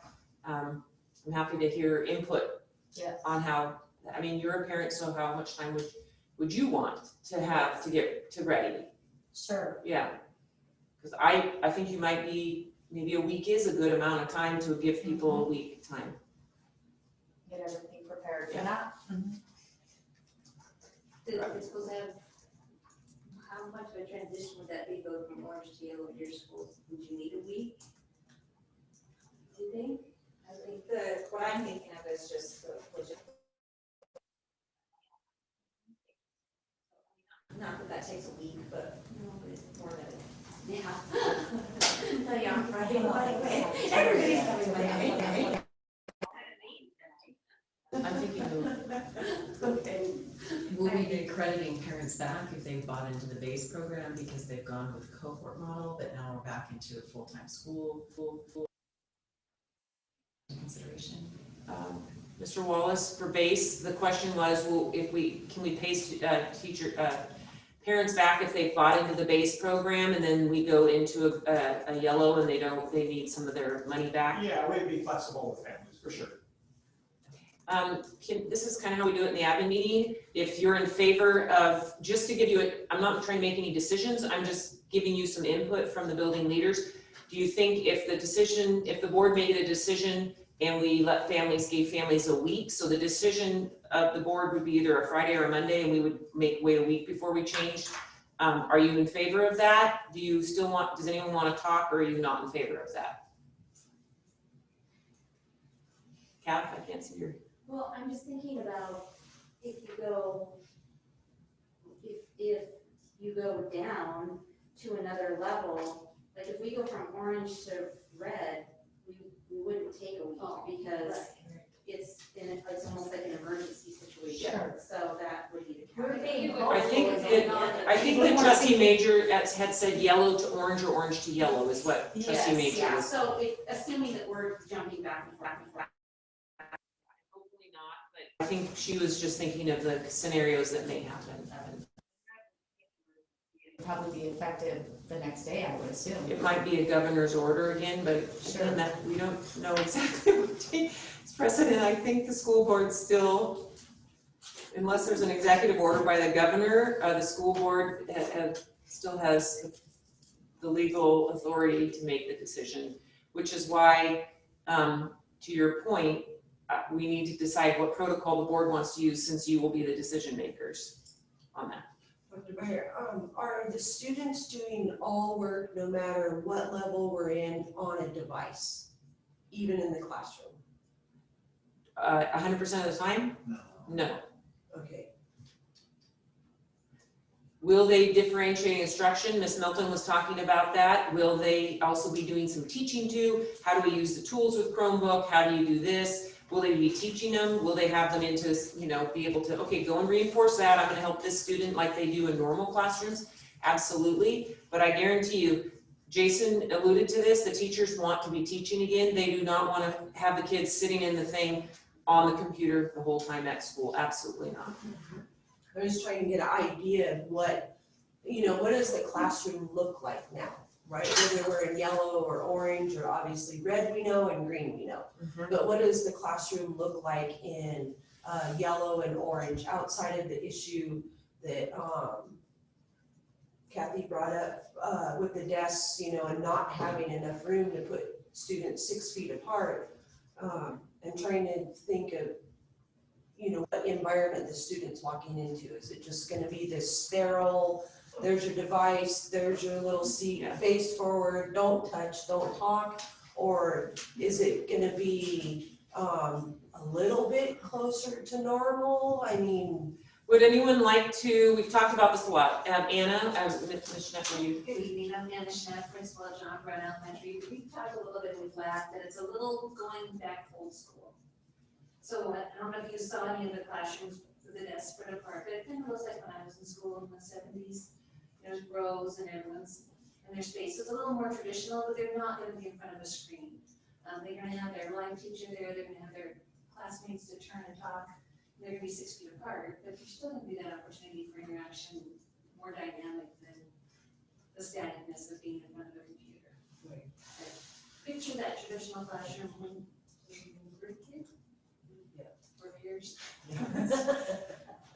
Our teachers are really trying to make it look as normal as possible. Sure. We try to keep our master schedules as normal as possible, so there's as little disruption from what we typically do as possible. I've been seeing like online people classrooms who are they're just dumping everything there. They have no bookshelves, they have no anything. We're not getting extreme. We're gonna be practical about this. We have wall decorations up. We're trying to make it look super welcoming. Other than, like Mrs. Schnepp said, the desks are 6 feet apart. So, yeah. So will all teachers have their workspace, their desks? Not necessarily. We've talked about, there are some classrooms where the teacher's desk, some teachers aren't ever at their desk. We're not gonna force them to take out their desk, but there are several teachers that have agreed, I'm never at my desk. I'm helping, I'm standing at the front, I'm walking around, and there have been teachers that have voluntarily said, I don't need that space back there, that can be for student desks. So not every teacher will probably have a teacher workstation at the back or wherever their desk had been before. I think Jason was gonna maybe. Great learning going on in my class. Yeah. Well, and I was gonna say, we already have classrooms that have one-on-one devices. We're starting Cohort 3. So we already have teachers who have experience with doing that kind of blended learning. The logistics of what we're talking about is the desk spacing. We've, in elementary,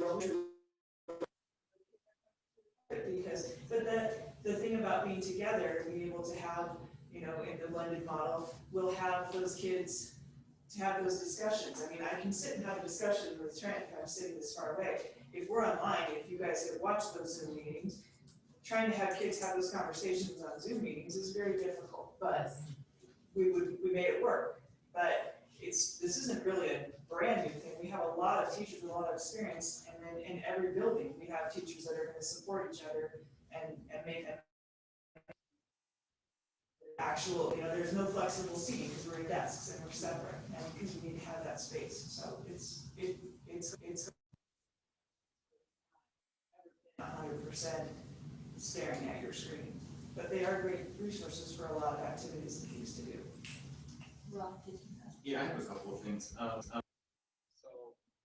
determining protocol, I think it's agreed that the board would be,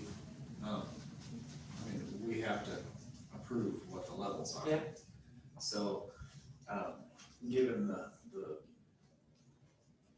pandemic special circumstances, I don't see why you get an update on Thursday, we get a text. If it's new information, we have an opportunity to have because I know sometimes it takes time to put a special meeting together, but given the circumstances, I think we have some leverage and some leeway to have an emergency meeting the following day.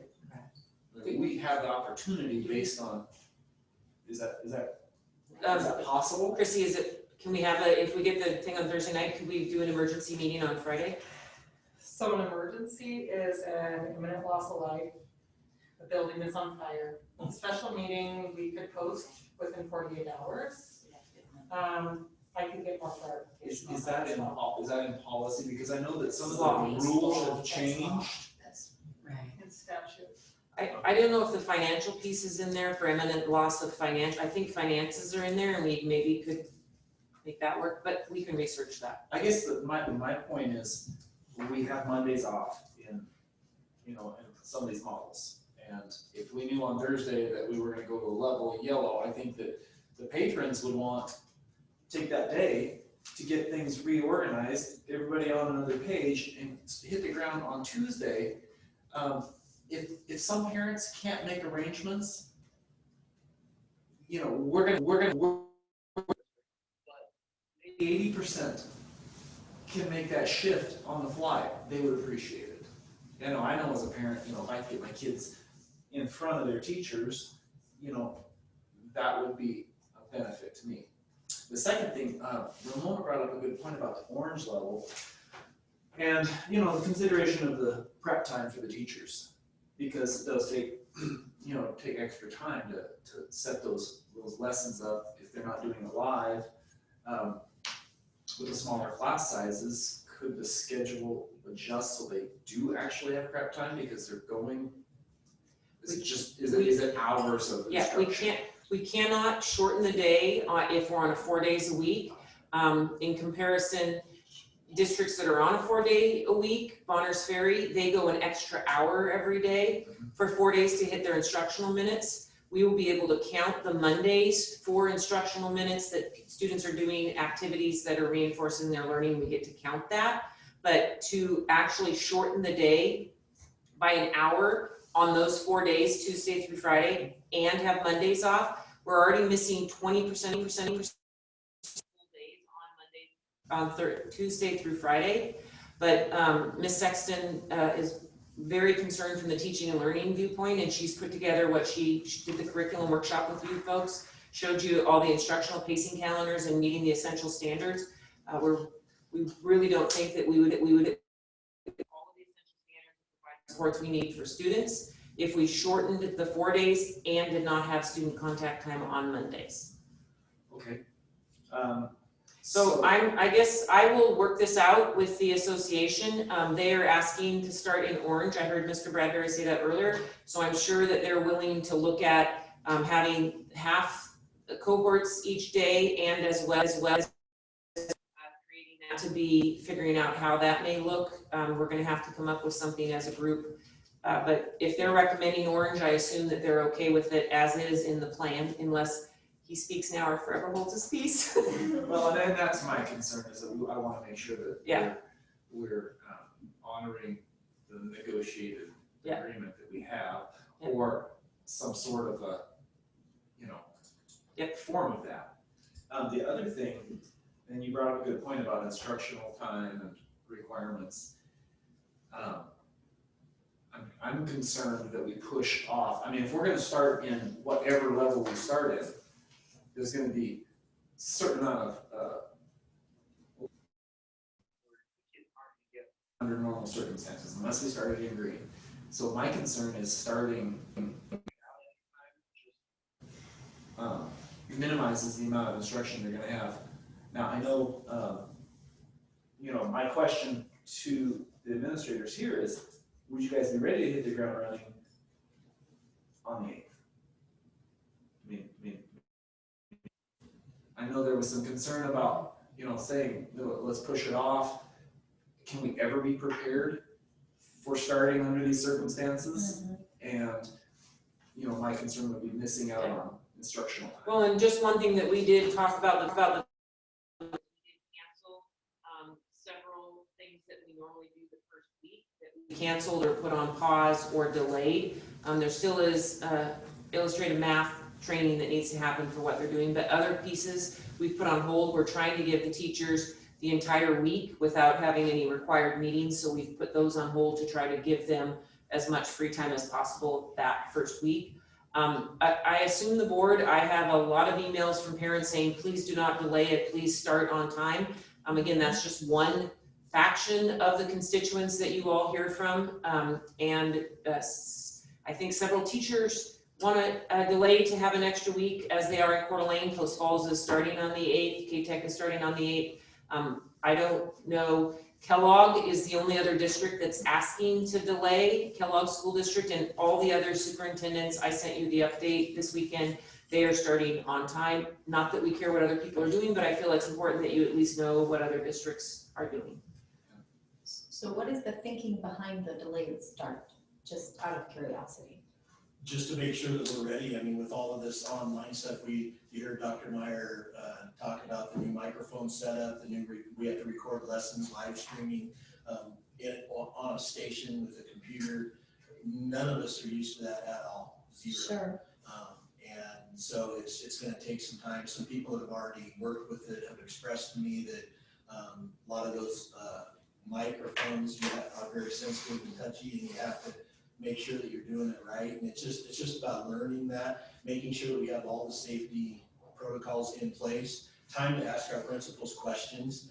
I think the principal at Garwood, he met with his staff, and they just have, literally 50 questions that just great questions that just need to be answered.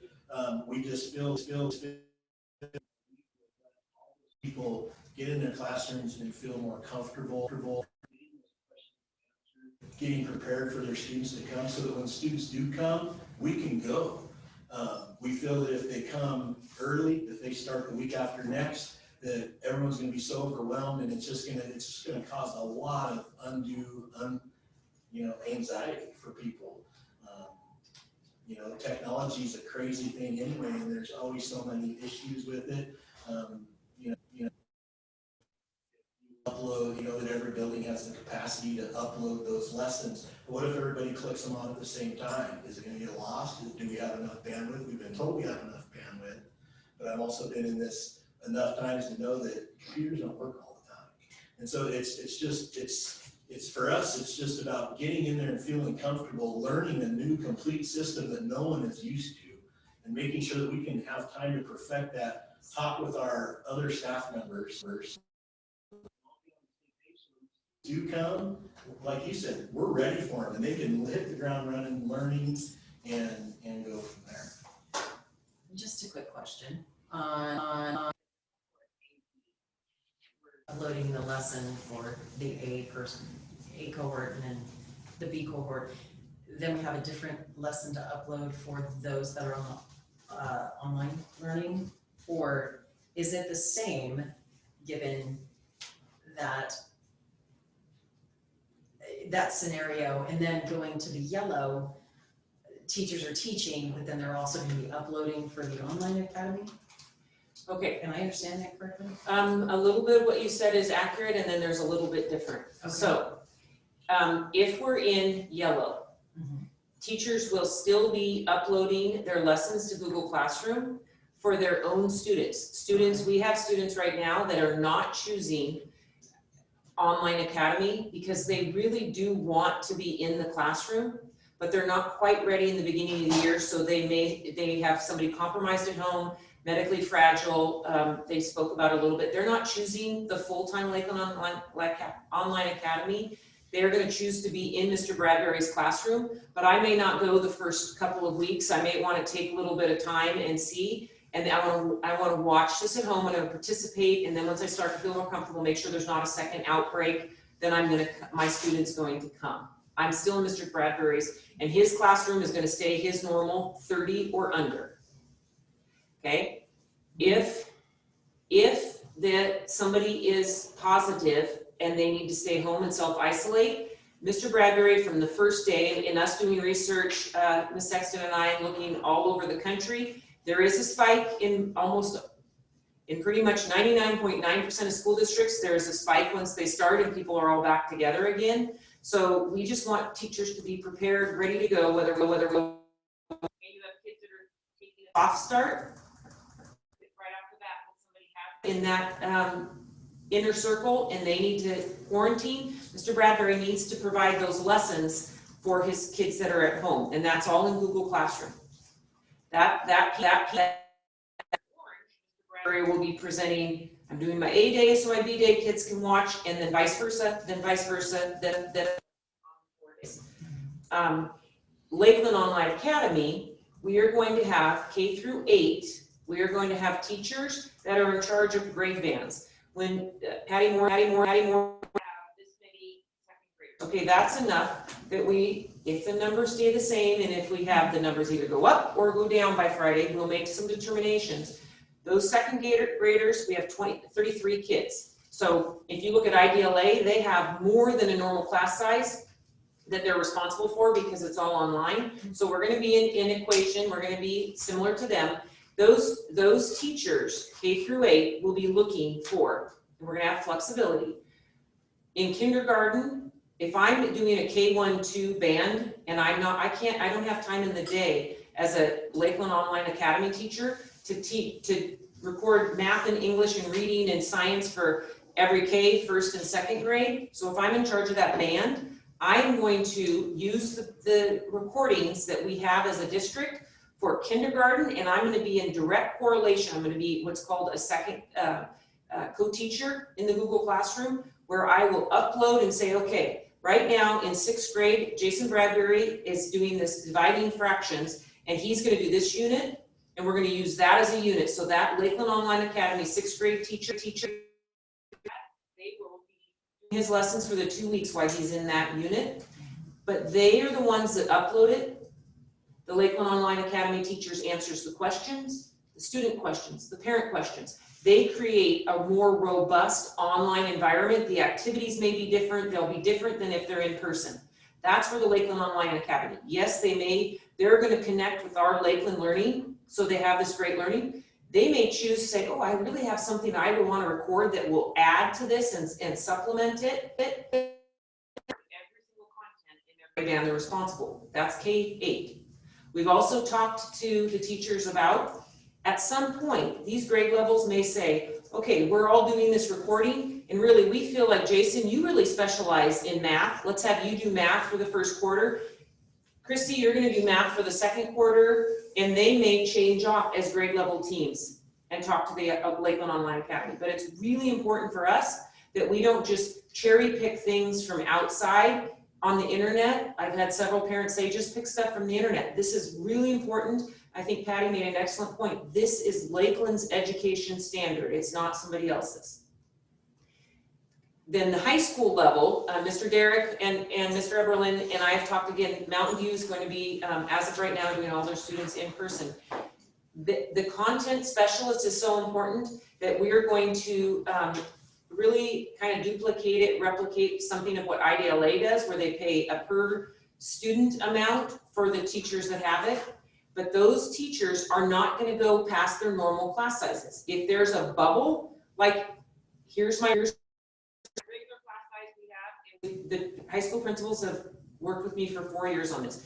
We have a bubble class size, it's enough to create somebody to prep, or it's enough to create, we can't disperse them throughout the schedule and we need something else, then we're going to address it as if it was a regular year, and if we went over the class size, how do we address that? These teachers, if they have maybe 12, 20 kids in person, and the teachers that volunteer to teach online for the semester, similar to how IDLA does, that will be the content teacher will be the one responsible for creating this online environment where they have, we just talked about it on Friday at length. Here's my activity that is designed for online dialogue, discussion. Here's the assignment that's different for Lakeland Online than it would be if I see you in person, even if it's only twice a week, versus you being online full time. So that high school is going to look different than the K through 8. As it should. Yeah. What are the safety measures or the social distancing measures in between classes at the junior and senior high? Okay, I'm going to let them address it. I just want to remind us that we are going to try to maintain social distancing. They also could talk about their lunch periods. They've done a lot of dialoguing, but I did talk to Panhandle Health District, and if you're passing and you don't let people go to the lockers and get to the lockers and you keep people moving, you do not have to self-isolate people that are passing in the halls, even if they're within 6 feet. Okay. But Ryan,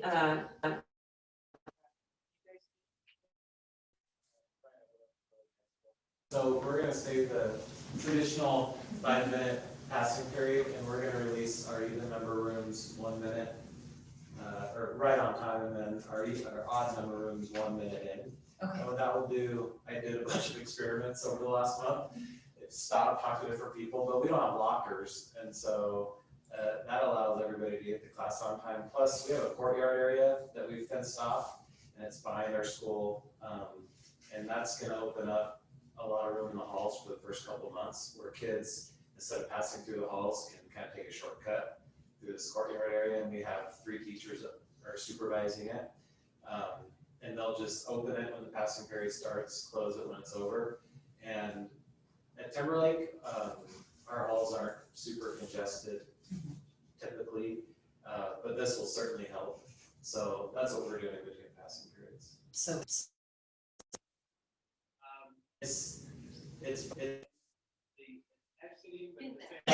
yeah, yes, it's back by not, where the band room or the choir room is when we walked out. yeah, not even back there. It's actually, it's like a hidden part that even I sometimes forget about. It hasn't been used too much, but it's behind a fenced off area that will lock. That gate will be locked. It's not visible by anybody in the public.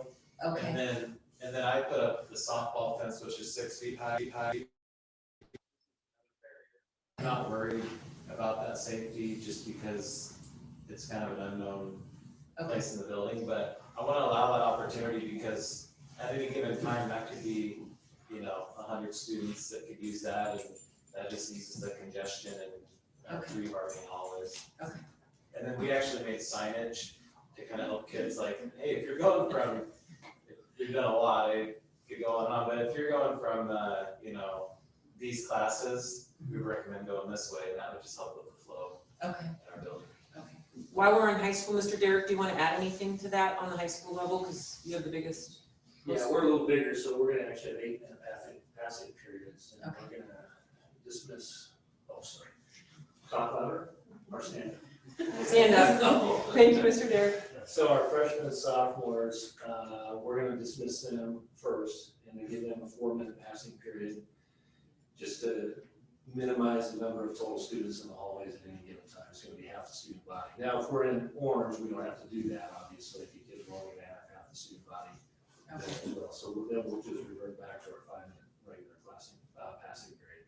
But if we're in yellow, that would be really essential that we do that. And then at the 4-minute mark, we'll dismiss the juniors and seniors, those classes, and then they'll go to the next class. Everybody will be inside. It doesn't, we listened to what Timberlake did, and, they have a lot of good ideas, but for us, going outside didn't make any sense. It doesn't shorten the pathway in any specific class. So we're not doing that.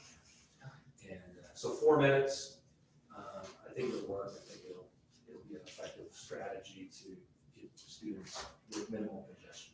Okay. Mrs. Murphy? Hey there, Carrie Murphy, principal at Lakeland Junior High. We're taking a little different approach. When we brought on 6th graders, we changed our building layout to accommodate for 6th grade to have their we are actually cutting our passing period down from a 5-minute to a 3-minute to get kids where they need to go quickly. We are going to not use the bathrooms during passing period and be a little more flexible with our bathroom policy through class, so that we really are passing quickly. We only have, our 6th graders really, if they are going to specialists, their teacher will ask for it, and it's a class of 25, whatever that number might work out to be. And then we'll just have 7th grade, and we're really teaching just through our PBIS, our matrix, we're teaching really walking on one side just like you drive a car. So hopefully we can just get kids where they're going quickly without a lot of it is the overarching matrix or positive behavior intervention supports that kind of we follow our guidelines to success. So we have it focused on every area of our building, arrival and departure, if we're to have assemblies in the classrooms and the hallways, and it just kind of lays out our expectations under being responsible, respectful, and safe. Thank you. Let's see, what are we doing? Passing periods are about 5 minutes long a piece. We have small student body this year, and we're spread out through the whole building. So we're going to have a handful of students upstairs, a handful of students downstairs, and they've got plenty of time to use the restroom, get drink water, and get to classes. And he's, remember, on a 4x, so he's like already set up naturally for this. And as of today, he had 58 in confirmed enrollment for today, so. Special meeting.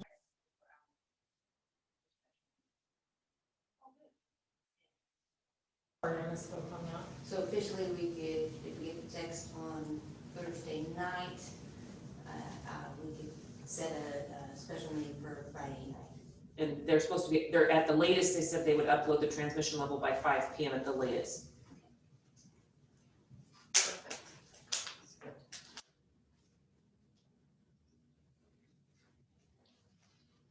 Any other questions for me before the board discusses? Or any of them moves? Thank you very much. Thank you. Thank you. Okay, so we're going to I would assume we're going to move into our action items and then have a discussion when we get to that action item. Is that, or do you want to discuss now? Actually, Tiny break? You have to hold it. We're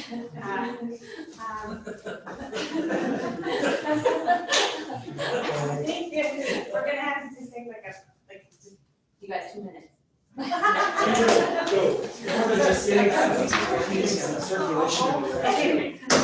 Rock, paper, scissors.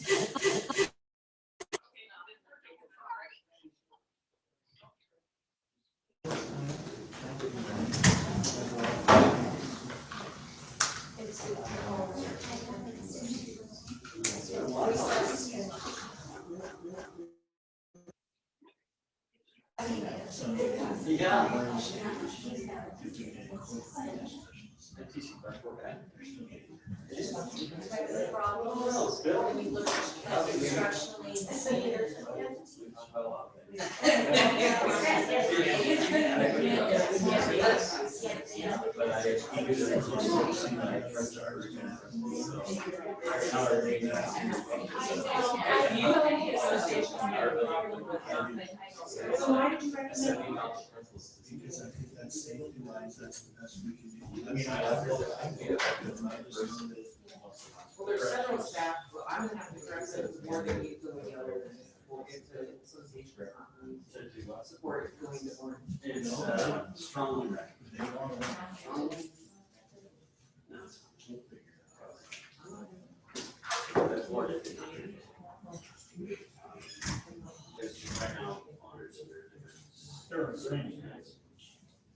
They say they're yellow.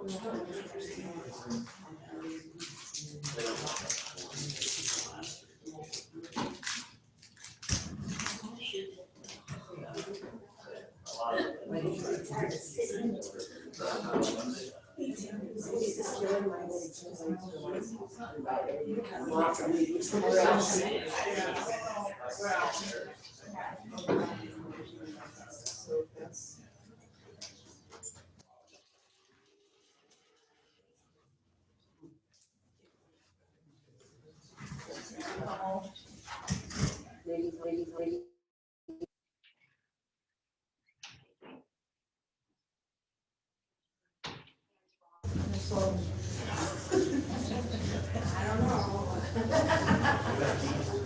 22 seconds to watch.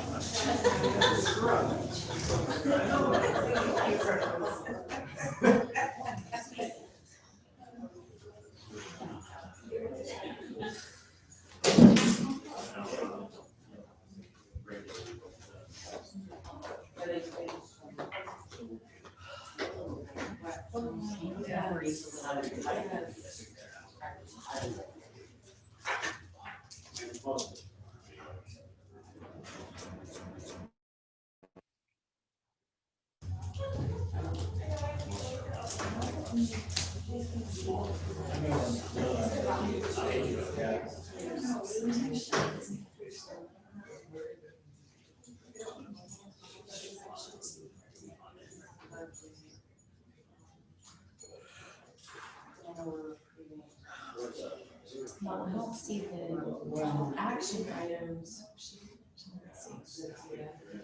The reopen plan and we.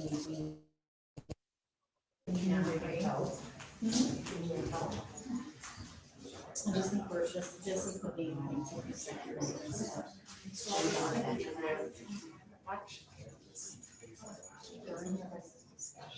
might have to change my, I might have to change my recommended report.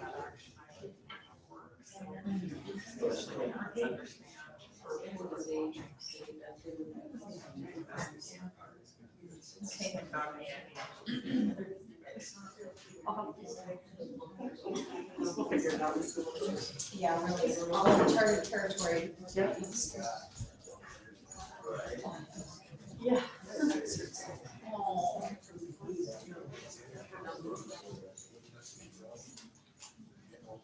Okay.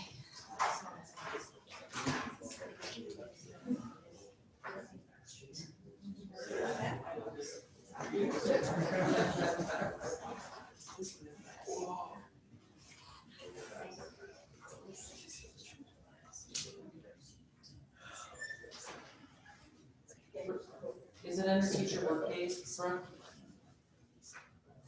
Prep time under teacher workdays? It's right here. Lisa, will you look at it?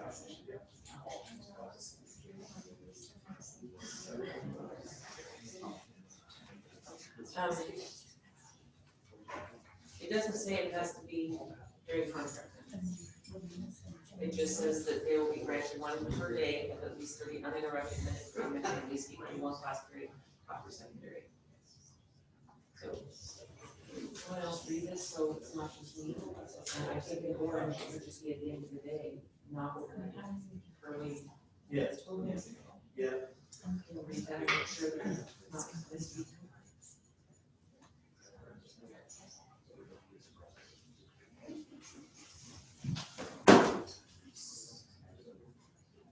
So, can I answer?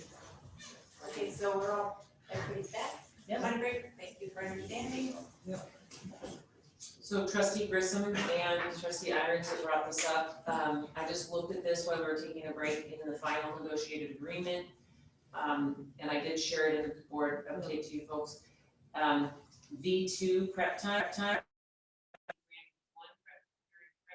Day of at least 35 uninterrupted minutes for elementary and at least equal minutes to one class period taught for secondary. An exception is when the teacher agrees to give up his or her prep time to teach another section, and then something about half-time teachers. It doesn't say that it needs to be within contract time. It just says, so if we put it in orange, if we have it at the end of the day, and the prep time's there, plus they have all day on Monday, I feel that that would meet the letter of what the negotiated agreement asks for us to be doing. For it to be at the end of the day, after the students get on the bus, and then all day on Monday. Yeah, I had read that. In orange. In orange. Basically, But there's no. is that, excuse me, I'm sorry. Go ahead, Jason. I was just gonna say, is that aside from the, is that above and beyond the 7.5-hour workday? Is that what you're meaning, Dr. Meyer? That their prep time would come after the 7.5 hours?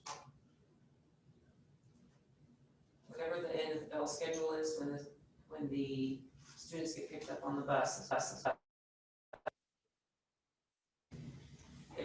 If that is not possible, then my recommendation to the board is that until we get it worked out, we would have to be in yellow because we do not feel that we can meet the essential standards and the instructional time to have students 2 days a week with 45 minutes to an hour early release and only have the students 2 days a week and have Mondays with non-students. That's unrealistic. We don't believe that we can meet the essential standards, so,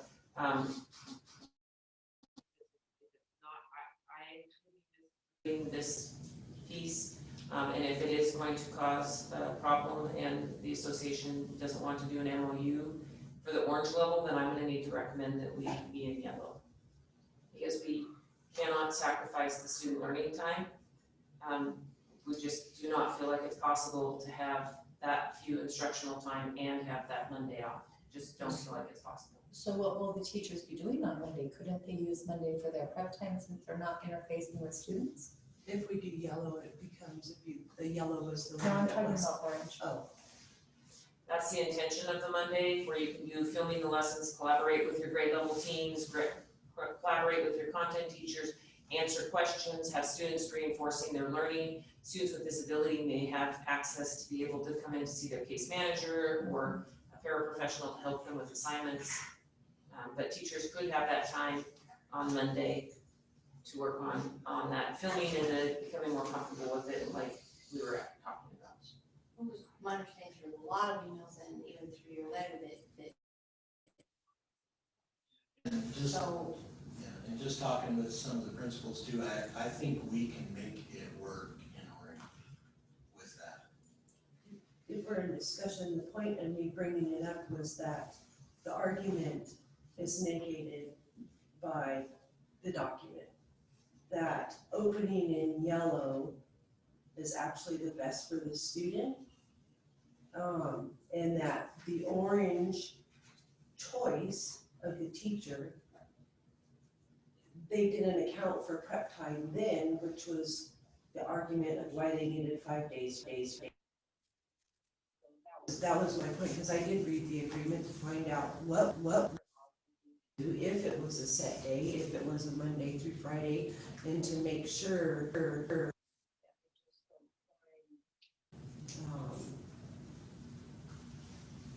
any basis for the yellow versus orange based on what was given to us in email.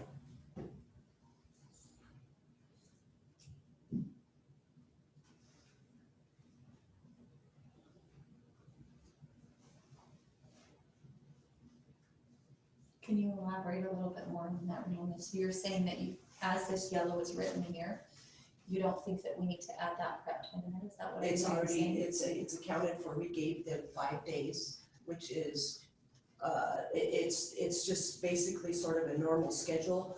The orange was, so that they could have, more prep time or, do the cohort thing and all that, but there's, in the orange, there is no,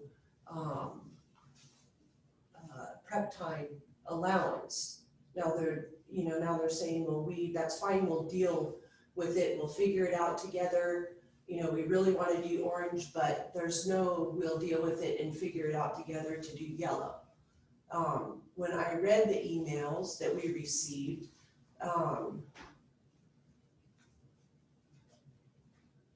I was taken aback that the overall, and maybe they didn't mean it to come across this way, but this is how I read it. The overall argument was you're going to stick us in a room with 30 little contagions with no masks, and we're being threatened. Number one, they're our students, they're not our children. They are still the parents' responsibility. The parents make the decision, not the teachers. And we are to give them the best education. Now, if we want to go to the letter of the law, which everybody keeps pushing, panhandle health is a letter of the law and it's not, then we can go for, according to the law, and I can read it, is that we are, as a board, have to decide who's contagious and who's not contagious. If we go by what is in the law, there's no way for me to know who's contagious and not contagious. So technically, if we want to go there, we should be in the red. Because that's what everybody's saying, is that if the law says that we have to close the school based on who's contagious and not contagious, and we have no idea in this setting who is or isn't, it says that we have to exclude from the school pupils with contagious or infectious disease who are diagnosed, we don't know, suspected of having a contagious disease, vaccine, right?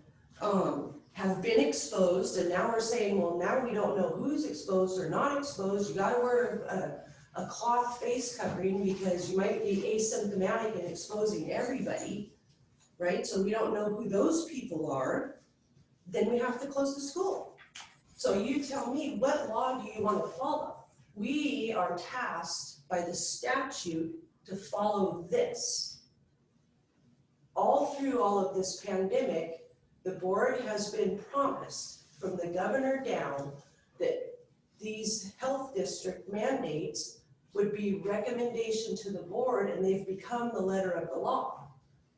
Boise didn't even have a mask mandate in their opening. Less than a week later, Central Health District met and decided that they need to re-up their mandate to force the school to put in a mask mandate. So they did because they felt bullied into doing it. The other health district, and I forget who it was now, South Health District or whoever down there, also had a call from the governor's task force, not the governor himself, it was in a Zoom meeting, basically telling them, well, not basically, they did tell them that that they would lose all funding and that they would go to the air and made sure basically that humiliated them. So I have parents whose children are entrusted to our institution for the best education we can give them. And if the teacher feels that they can't provide that, then maybe the teacher needs to do the online teaching to online teaching. You know, that's just so, I mean, you tell me, are they contagious? Are they not contagious? Do we close the school, not close the school? Because according to this statute, we should be in red. Because it's exactly what Panhandle Health has told us. We have no idea who's contagious and who's not. And we know nobody's immune. Well, in response to the multiple emails about the masks, if we're gonna get down to the nitty-gritty here, Panhandle Health, what they say is protection of public health and the slowing of transmission of COVID-19 disease during the effective period of the order would be facilitated by the use of face coverings in public, now listen, where others are present and physical distancing of 6 feet cannot be maintained. So if there's a 6 feet distance, masks are not required. Right. So we're going to all this trouble to get these kids 6 feet. And therefore we would be falling underneath the guideline, in my opinion. So I guess I don't really understand.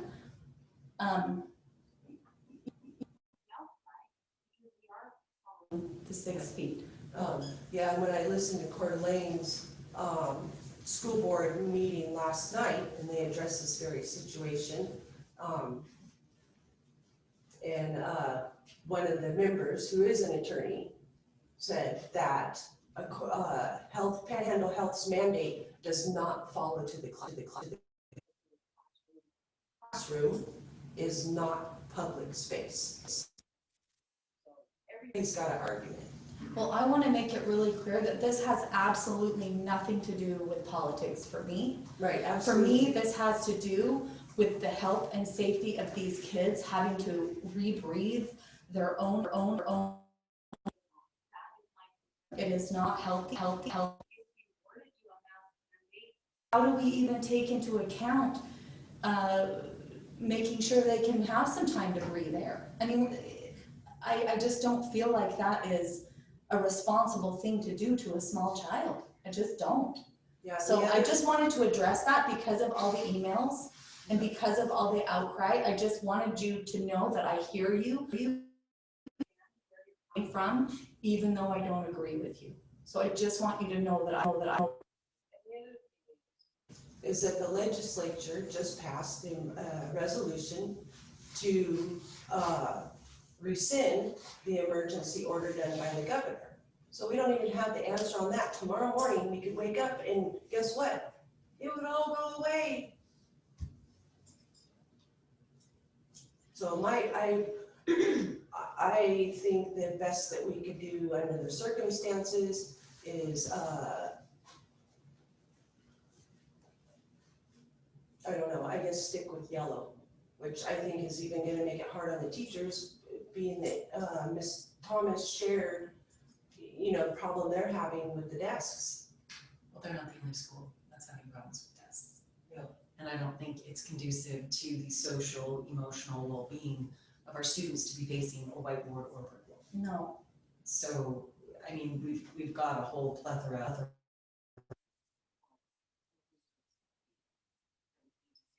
consider what will maintain the social, emotional well-being of our students to give them the best academic opportunity possible. And, you know, I don't understand why there's no consideration in orange, given that it was such a push in yellow. I find that kind of.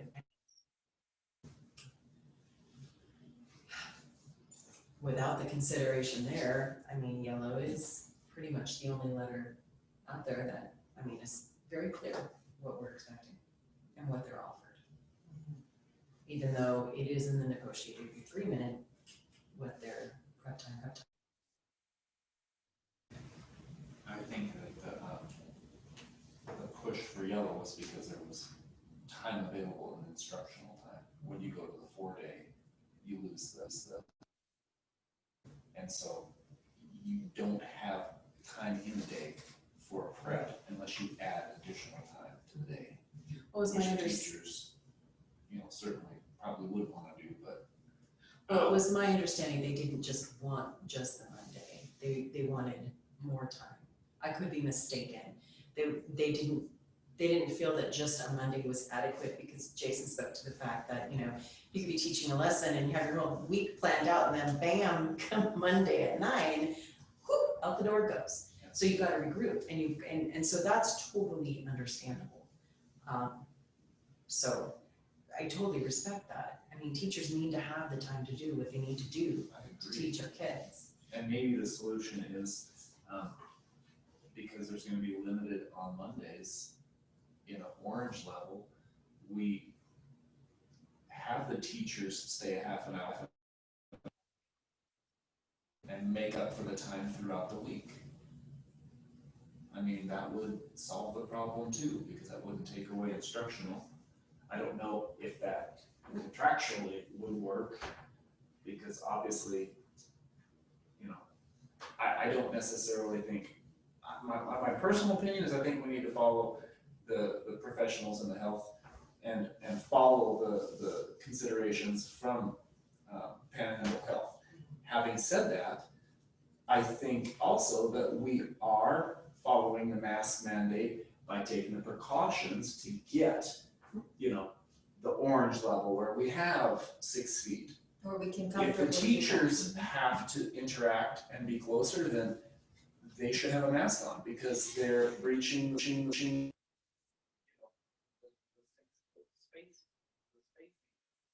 regulation.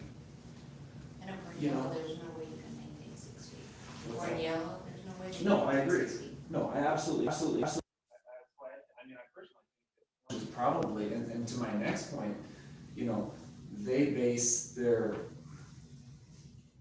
level on the information that they have on people that have been tested, people that are positive, so they can give us a gauge, and it's kind of nice to see them shift to a 4-color. It's kind of interesting that they shifted to a 4-color, because all of the schools had a 4-color and had a 4, and it made it a little bit easier. But this is my opinion, and this is not the opinion of half the people out there. But, they're in a position to analyze and to, speculate in their chosen fields, the health and welfare of, the greater community. Sure. So I think taking their recommendations, especially when it's, an ordinance that regardless of whether or not it's enforced, because I certainly see that it's not enforced, walking around, and I certainly don't. But, just following the rules is, I think, is a good example too. Well, our country wasn't founded on following rules. Our country was founded on going against the rule so that they could have freedom and liberty. I was there at the meeting, and the statistics that were shared were not Idaho statistics. I did a FOIA just to make sure I was hearing right. And the statistics that were shared to enforce the mask mandate were Georgia, Florida, and Texas. Idaho was never brought up. The biogeneticist who sits on the board, who knows the people personally, who invented the testing, the PCR test, which was a genetic test, had nothing to do with the virus. I mean, if you were in the meeting, there would be, if they came to us and said, here's the Idaho issue, that's not what happened. You know, and we serve 2 counties. We serve Bonner and Kootenai. We learned tonight we don't have to worry about Bonner because they're coming into Kootenai. Yeah, I mean, if we went into Bonner, it'd be different. Right. If there was a school in Bonner, it would be held to a different standard. Right, But, right. you know, everybody that comes to Kootenai County, just like if everybody goes to Washington, Right. you get berated for not having a mask. In Bonner, when we do certain things with regard to our school district, because we are a joint school district. So you can't just disregard the fact that we're in both counties. But that being said, respectfully, Kootenai County will override whatever category. They'll take the green, higher yellow, level of red. risk. They'll take the higher level of risk. Yes, yes. Well, I don't question how they came up. I mean, I guess it's just, you know, I feel like they have reasons for why they came up, whether it's because it's a different different state. You know, we have different climates, we have different, you know, parameters, we have different influences. You know, I can't speak to why they made the decision. Speak oftentimes to why we make our decisions, because we have information, we do the research, so they don't have the perspective that we have. All I'm saying is, I don't have the perspective that they have. Right. So, you know, for me to be an example, it's just, you know, not that I like it, not that I think it's, you know, beneficial. And again, you know, we're not breaking it if we can, you know, open with some distancing. I mean,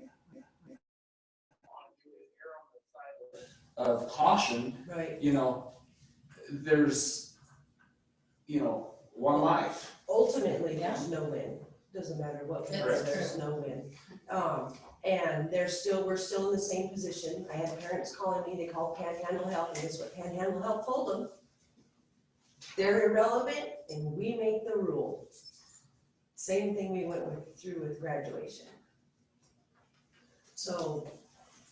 I think that I would like to open in yellow, but I think a compromise is orange. The compromise being that we can ensure the 6 feet apart. Although I want to open in yellow, I think that is to the best benefit of it. I really think that would be most advantageous, but I think in terms of compromise, orange is a good compromise for everybody. Although it wouldn't be it would be my choice, but it's not my heart choice, if that makes sense. No, I agree. My struggle with that is bouncing back from orange and yellow.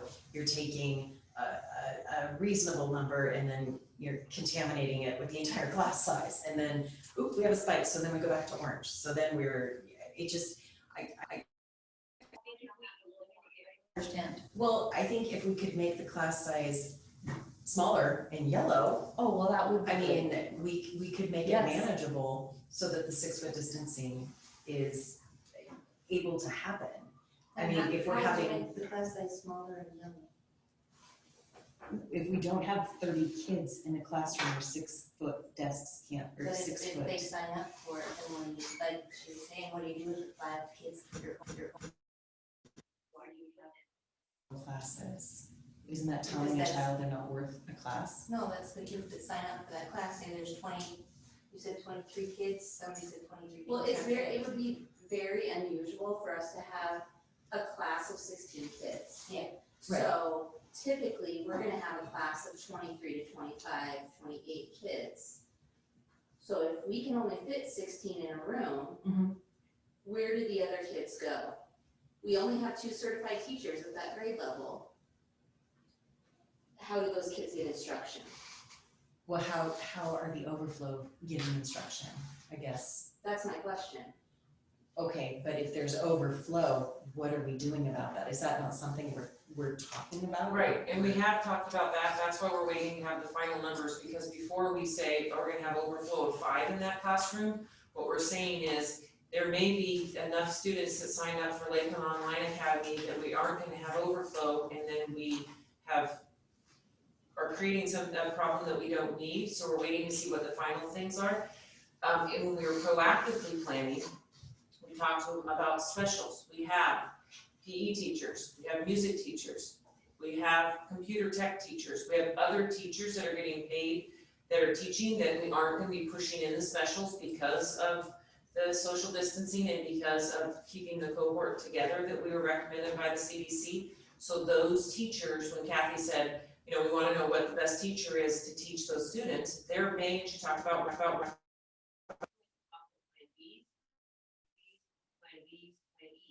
and again, it's not perfect, but we're honestly doing the best we can. I feel like I found something in the board policy to Trustee Grissom's point of the workday. I read the negotiated agreement again, then I just read the policy for the workday in board policy 5210. And I just ran it by Jason. The length of a workday for a certified employee shall be 7.5 hours for a full-time certified employee. The workday is generally exclusive of lunch and extracurricular assignments, but inclusive of preparation time and assigned duties. So I know Lake Ponderay, and I'm not trying to copy other people, but I think this is something they've thought about also. And I just asked Jason, we could put the prep time during the day, so that meets the negotiated agreement, and then the lunch is the part that's after, at the end of the day. And then if teachers eat their lunch during their prep time, but they get that time during the day, then we're meeting the negotiated agreement in orange. And we can do it based on meet the negotiated agreement and this board policy, and we can still stay in orange and meet the needs of what the principals were talking about with social distancing. So I feel like that's a win-win. The negotiated agreement there promised that, half hour uninterrupted. Yeah, but it says here it's exclusive of the workday, so it can be at the end of the day, and I know that's what Lake Ponderay is doing, is putting lunch at the end of the day. And so. So I know a lot of teachers are being asked a lot, but I also know that they're flexible and they're willing to do what they can. And I really think what Jason said about them being able to work this out with their principal, from them and from a lot on email and even parents was open and orange. To do that, you're gonna have to work with your building principal. We wanna honor the spirit of that negotiated agreement, but we also want to be able to open in a safe manner. And just because we open in orange, I'm optimistic. I don't think we're gonna have to stay there. I could be totally wrong. Probably wrong. But just because we open in orange, we're gonna be positive and think we're not gonna stay there. Right? Everybody positive thoughts, we're not staying there, but if we open in orange, I think it gives everybody a chance to kind of get their feet underneath them, kind of get the class sizes.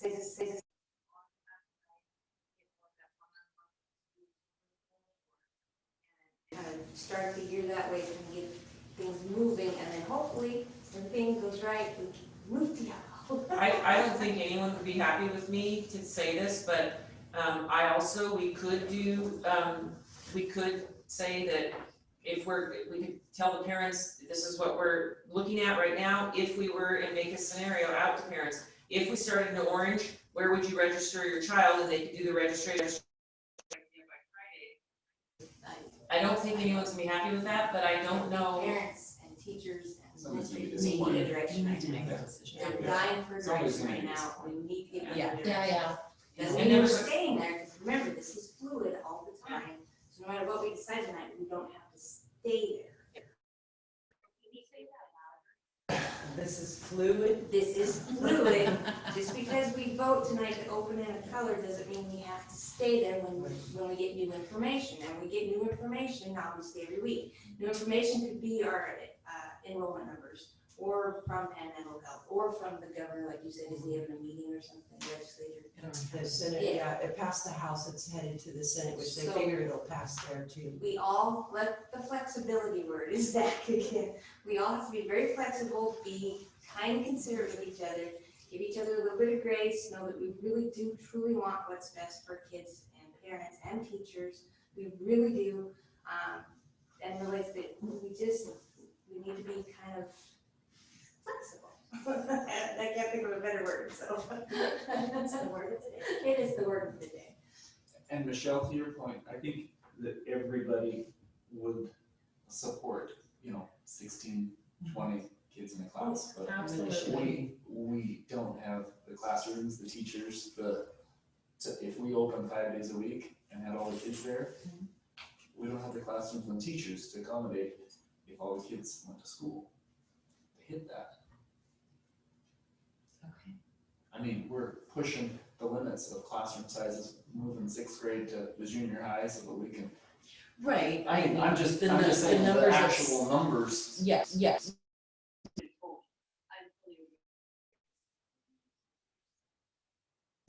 I think our class sizes are getting out of hand, especially when we're in a pandemic and now get cohorts to accommodate social distancing. What is that saying? So we need more classrooms. You're right. More teachers, we need more, a lot of things. I agree.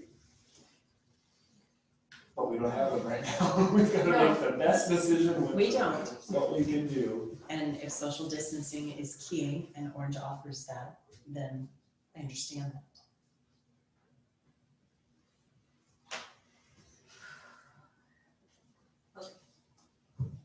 Well, are we okay to move forward? We'll go through the consent agenda action items and then we'll move on to the action item and then we can discuss some more on the reopen plan when we get to number 1. Is that? Okay, so consent agenda, we have the official regular board meeting minutes from the August 11th. We have the executive session meeting minutes from August 12th and the official board workshop and executive session minutes from August 19th. And then HR items. Do we need to break this out or do we need? One question on the HR, but beyond that, we could do all the meeting minutes together. Okay. Do you want to ask my question now, or, okay. What is a 0.3 science teacher? She is an instructional coach for the state of Idaho. Okay. But there's a lot of flexibility, and we needed a 0.5 depending on the enrollment. She is an amazing science teacher, and Mr. Derrick asked, can we get her back part-time, and she can cover 2 to 3 periods, and correct. And it is a win-win situation. Okay, so 0.3 would mean the number of periods she has? 1.0 is all full-time every day for 5 days. So 0.2 is 1 day, so it'll be a little bit over 1 day, and then he'll split it up every day, where she's basically a third of the day every day. Okay, I just had never seen that before, and I didn't know what it meant. And if we are in Orange and the preps are all at the same time, then out of a 6-period day, she would be teaching 3 periods. 2 periods. Okay. Thank you, that was my question. Okay, so can I have a motion to approve tonight's consent agenda as presented? Approve tonight's consent agenda as presented. I'll second that. I have a motion second. Everyone in favor say aye. Aye. Anyone opposed? And then motion carries. Okay, now back to the new The elephant in the room. Yes. Well, it's a big decision. We all know it's a big decision. There's no real win here we're gonna make people mad regardless of what we do. All we can do is take the information we're given and try to make the best decision we can with that.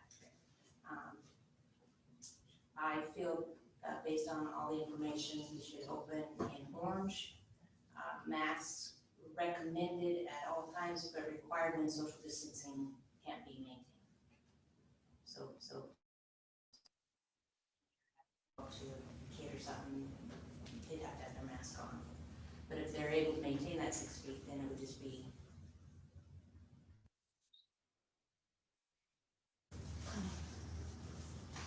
And the passing in the hall?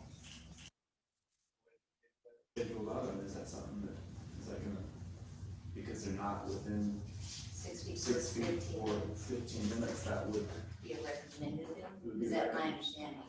wouldn't be mandatory. Right, the way we would, have. Yeah, go ahead, yeah, please. Yeah, the way we would, interpret that is because it's 4 minutes and there's constant movement, there's not going to be any prolonged time between two individual students. So that 15 minutes is kind of what they're sticking on that? Again, I just would want to follow the recommendations and the ordinances that are put in place. If nothing else, to, possibly minimize the spread of this that would affect somebody adversely. I think we can follow the guidelines set forth by Panhandle Health, and the kids won't have to wear masks. Enter into orange, and so it would be my desire to enter into the orange, based on all the facts and the cases that we have now. I think the prudent thing is to enter into orange and again, follow the guidelines. And again, we wouldn't have, only specific people would be close quarters.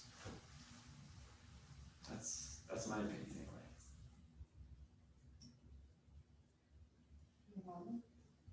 I think I already spoke. Oh, yeah. Thank you. Michelle? As much as I don't like to, I would probably the best category out the door, but I will not mandate a mask for children, bottom line. So. I'm good with opening in orange, not what I'm not. And I How's that gonna vote? I would encourage Make Actually, more shopping and we'll have to. Well, somebody needs to make, They really wanna be. somebody needs to make a motion.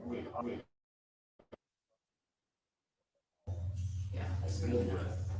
So I think we've all agreed orange is where we're hoping. Yeah. Yes. Madam Chair, if these three in order, that would make for, can you have somebody make a motion to approve the edits that I did?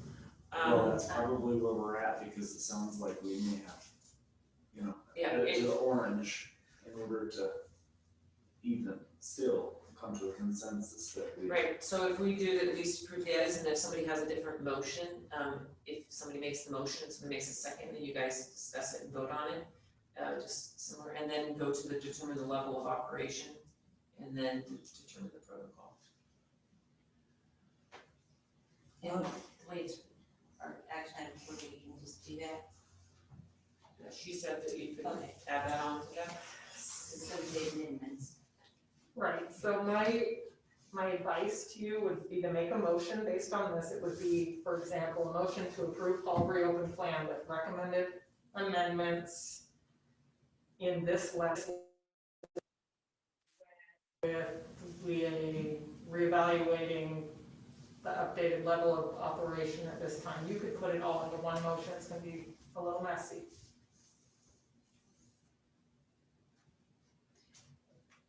Did we address everything you needed us to address? You needed us to address what we're opening on, and then when we're going to change to a different thing. And then if you approve the edits I did to the plan, so I can say that it's board approved plan. And the only edits I have right now, unless if somebody had a different thought about, I heard somebody else say something about masks, the board can certainly add that, but, if you would approve the edits, which was the pieces about the yellow moving to 5. Strikeouts. Yep. Okay. Okay. So I just want to, because with the mask, I still feel that masks should be recommended at all. Maintained, so the motion is made to open an orange with no masks. I can't vote yes on that, but I do still support opening an orange. I just would prefer masks are required when social distancing can't be. Do that. My problem with that is who's determining that? Is it the teacher? Is it on the playground? Are we gonna be micromanaging these students? Are they gonna be looped by rote? I No, mean, it's what are we doing? It's just like mental health. They mandate it, like the sheriff said he can't enforce it. We can't enforce it, but it's still, we're trying to mitigate our risk. I understand that, but there's risk for a child wearing a mask and touching his face, and then touching the mask, or touching his buddy's mask. There's a whole.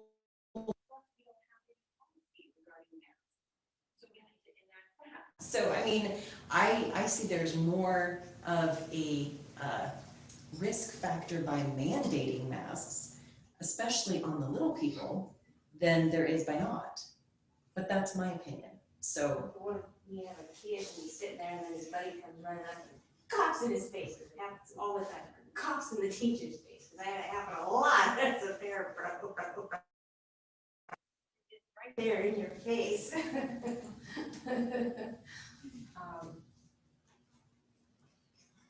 Just trying to protect people as much as I can. And I can respect that, but what you're asking for is someone to manage them, and who's. This is a teacher's classroom. Your door and say you have to have masks on all your kids, that's the teacher's classroom. We don't get into what they do every day.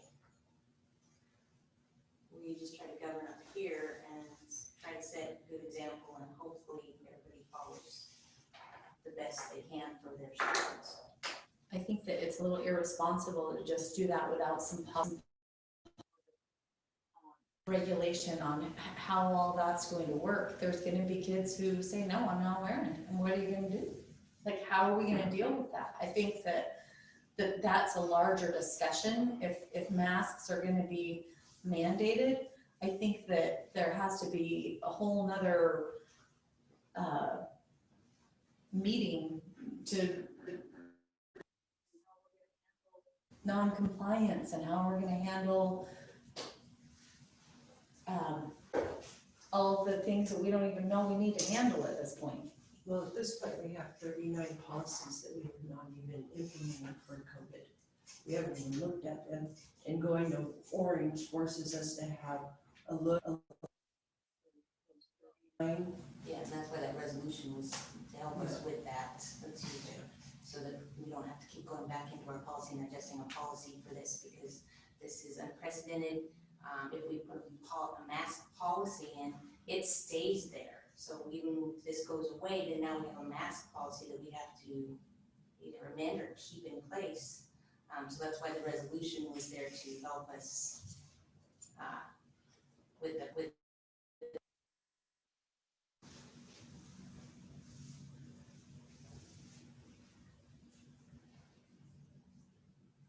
I think we need to try to move forward. And so just because I vote, if someone makes a motion for no masks, just because I vote no doesn't mean I don't support the opening in orange. So I just want it clear that I do support that. Does that make sense? Okay. And you can certainly break it up into 3 things, because if you want to be on record for approving the plan or starting in orange, I feel like if you did it in these 3 separate things, or at least 2, that would be clear to people reading the minutes. But again, it's just an idea. Is that acceptable? I think it'd be a good idea to break them up. So first, let's to the current fall 2020 reopen plan with the strikeouts followed by the highlights, because that realigns the yellow with the 5 days a week. Okay. And that will also, I want to just be super clear, that also keeps the current wording for the masks. Precautions will include social distancing to the greatest extent possible and face coverings. Masks and shields will be recommended where social distancing cannot be maintained. That's what the current wording from the board is. So that would be, that if that's approved, that would be what this is. I can do that. I'll make a motion that we approve the fall 2020 reopen plan with strikeouts followed by the highlights as presented. I'll second that. Okay, motion and second, everyone in favor say aye. Aye. Any opposed? Aye. Was it 4? So motion carries. Just for clarification, who has a second on that, please? Debbie did, Thank you. or trustee Majors. So next we'll determine the level we'll open it. What color? That's the theme. And they're described in the plan, so the board just needs to look, and so we can let the public, staff, and the parents know. So I make a motion to determine the level of operation to be in the school year as orange. As presented.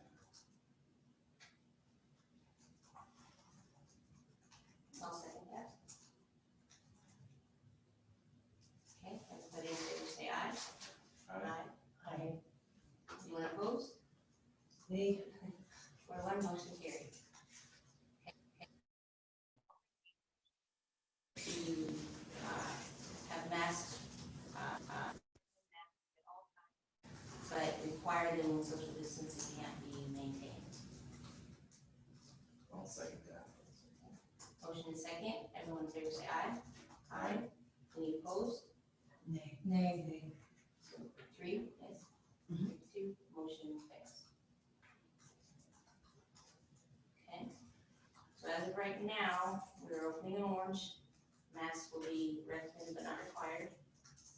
And if we go to yellow, it'll be 5 days a week. Yes. That, Yes, and then, everybody's understand. yes, Okay. that's my understanding. How, I heard some discussion on the protocol for Thursday, I heard several discussions on the protocol, so I would like to know what the board would like to do. I can certainly, Chrissy or I can text the board at 5 o'clock on Thursdays every week to let you know what the current level is. How would the board like to proceed after that point? I think if you can post it within 24 hours, we have a call-in meeting Friday evening to discuss. I agree. Can you make a motion to that? Okay. Okay, I make a operation, Penn Health will update on Thursday. The superintendent, let's have Chrissy text the board, and she will post within 24 hours. We will have a call-in meeting to possible changes.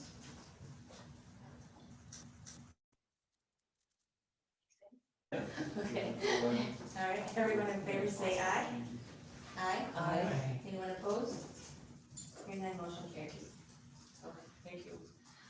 Okay, goodness. Was there anything else that we missed? Starting date?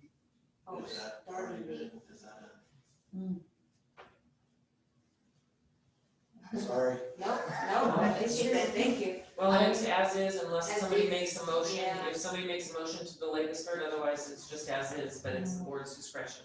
My thing was open on the 8th as planned. I agree. That's kind of where I'm sitting too. I mean, it is. I'd like to give the kid, work with some live experiments. You know how it goes. You can plan, and then you add kids. And you change on the fly. That'll be great. Or you add kids then plan. And my lesson plans look great on Sunday. So was it already 8 o'clock in that plan? Yes. Yeah. It's what the board, the calendar the board already adopted was to start on 8. Yeah, okay. So did anybody want to make a motion to move? I don't, but I do have one concern, Madam Chair, that we do need to look at some policies with the orange just to make sure that we're okay. I agree. You know, just before the 8th, obviously. Okay. I guess we can schedule some kind of policy meeting, and if there's changes, obviously we'd have to do a special meeting with the 24-hour notice, so. Yeah, it's policy change, you gotta do first reading and second reading for it. So we'll try to. Maybe emergency. Yeah. Okay. Okay. All right. Yeah, I found the resolution. Right. So is everybody staying? Because we have the manual coming up. Just in case they have any questions, and then they can go. All right, we appreciate you so much. Okay, next is the resolution. This resolution was given to us by our attorney. It was designed specifically for school districts during the COVID emergency. It helps the board formally adopt its reopening plan, change policy and matters that changed as a result of the pandemic. So it kind of ties into what Trustee Crystal was saying, that some of this reopening goes in, is almost in conflict with some of our policies. So this resolution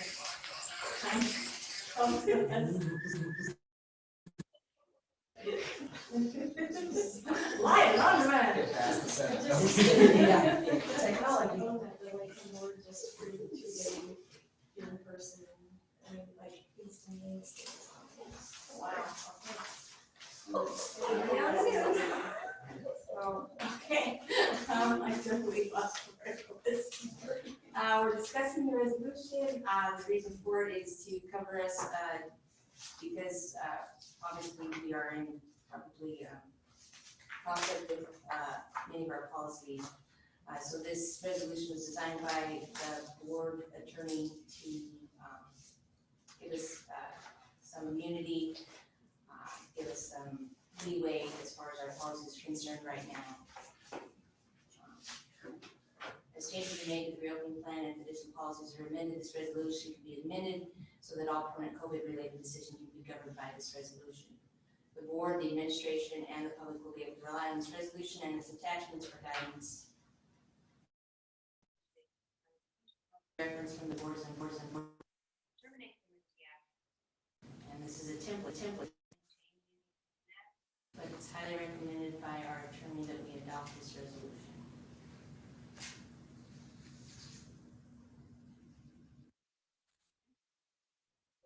It appears that item number 4 was modified, so I don't know who did that, but It came from our attorney, so. well, the one that came from our attorney isn't the exact same one that was attached to the board book, so. Did you send an updated? No, I took the one off of the July 28th board book and attached it to this one. Okay, well, she sent out an email to all of us with some resolutions, and she gave the blanket resolution, and it didn't have the changes that were done to item number 4. So somehow it was changed.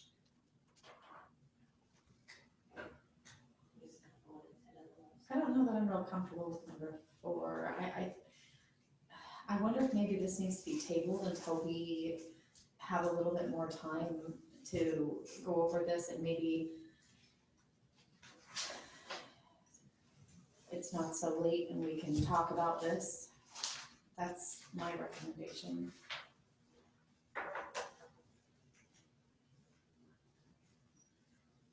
Well,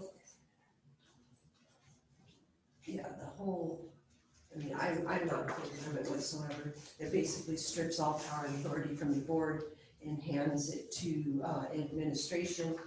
The whereas is saying that we desire to suspend all policies. We don't, I don't. That we defer to all these other agencies who are unelected. I don't agree to that either. I think the board needs to do its job, no matter how much time our teachers are putting in the time, the administration's putting in the time, and I think if the board is tasked with 39 policies, the board needs to make time to look at 39 policies. I think the board needs to retain its authority and its governing, as a governing body, and not defer the responsibilities that we were elected to do. I agree.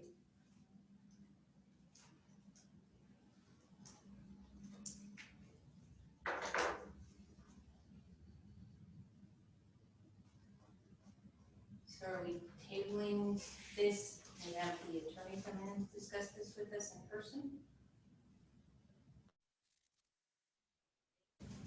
I'll make a motion that we deny the Lakeland Joint School District number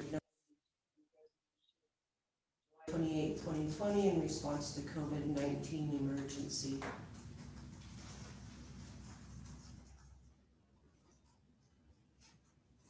I'll second that. There's a motion and a second. Everyone in favor say aye. Aye. Anyone opposed? Nay. Motion carries.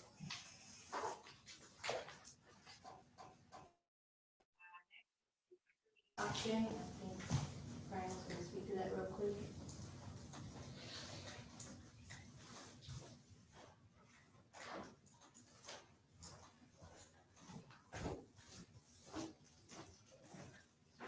So Madam Chair, members of the board, Dr. Meyer, this is just bringing this back from the 2 weeks ago.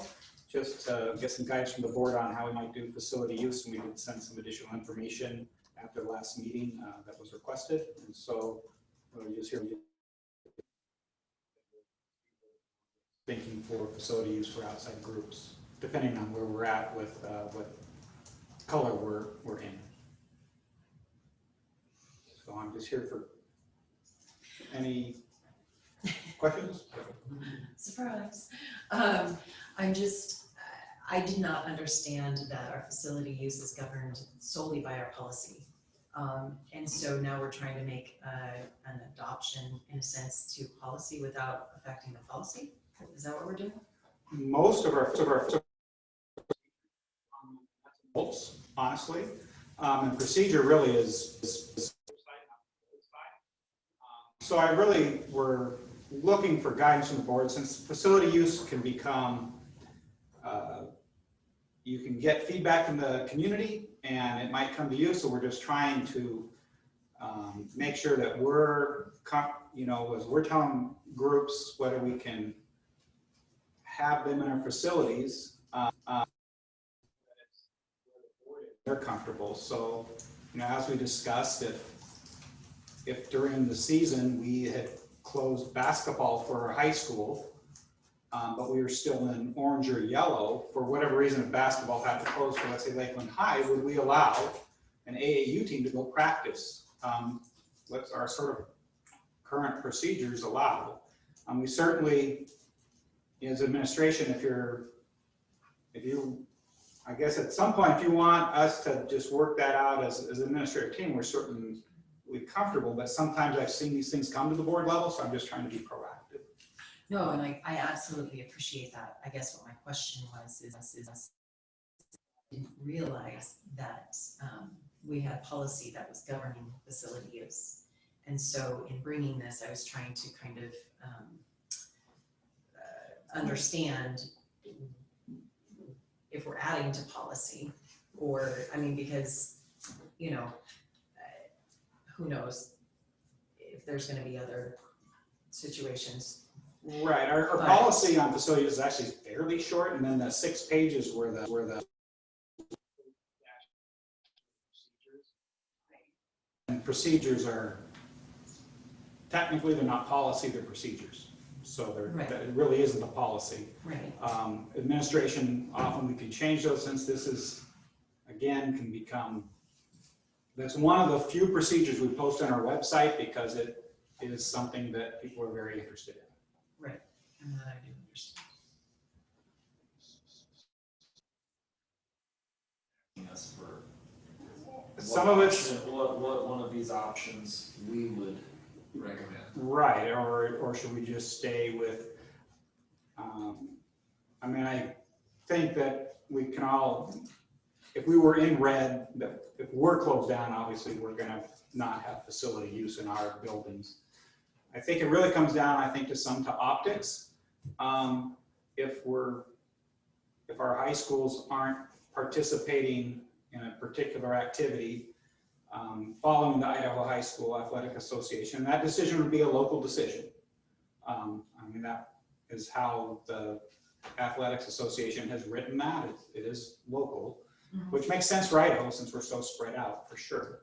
But if we did that, and we have an AAU team there, if we have junior tackle football, if we have even park and rec, would we say, boy, football and soccer season's close to the high school, and we're sort of shutting it down also for all other groups? What are the optics? Or do we say, well, it's unique activities? That's sort of the same conversation 2 weeks ago. No, yeah, exactly.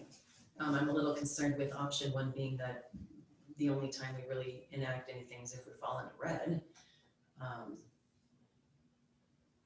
Option two is limiting an orange just to outside use. And again, we could do a hybrid of those or have a new idea. They were just some options we had thought of, but they're not. Right. Obviously, there could be others. I was just a little taken back by the policy that kind of governed facility use. And so I was perplexed at the thought that we're making modifications. So, So are we not following? See, that's the first.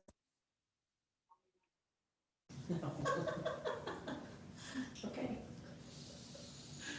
I'm still learning. I understand. No, I get it. I select option 3.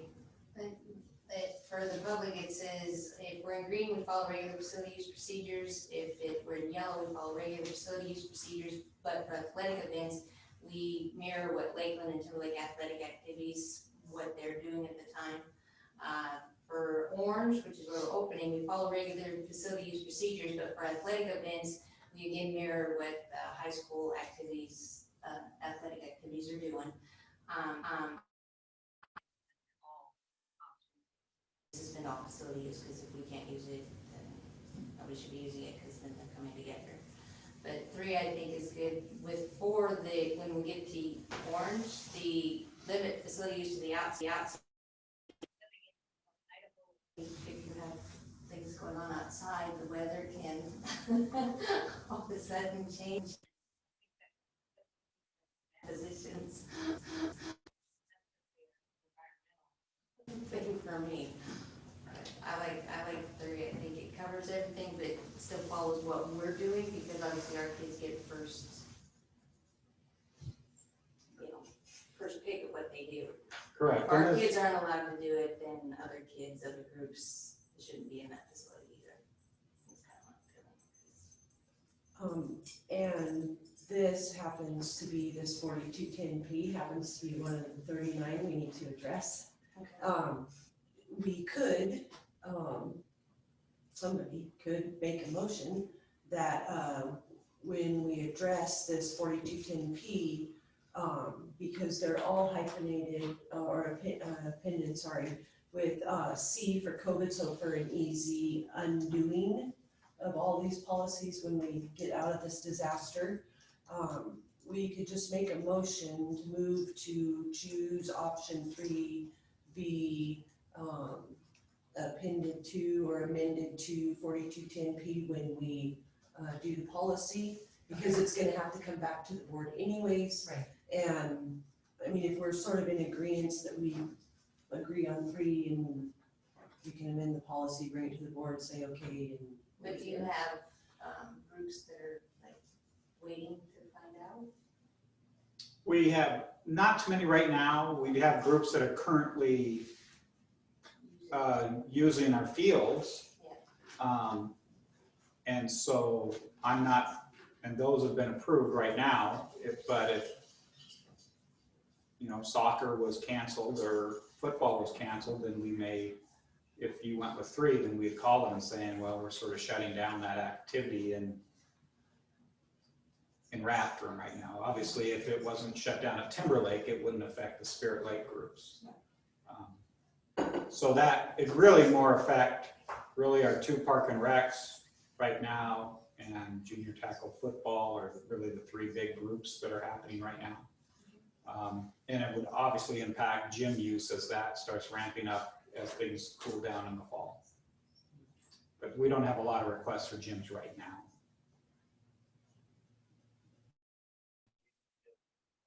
Even if we address them in policy, you would still be able to make the decisions.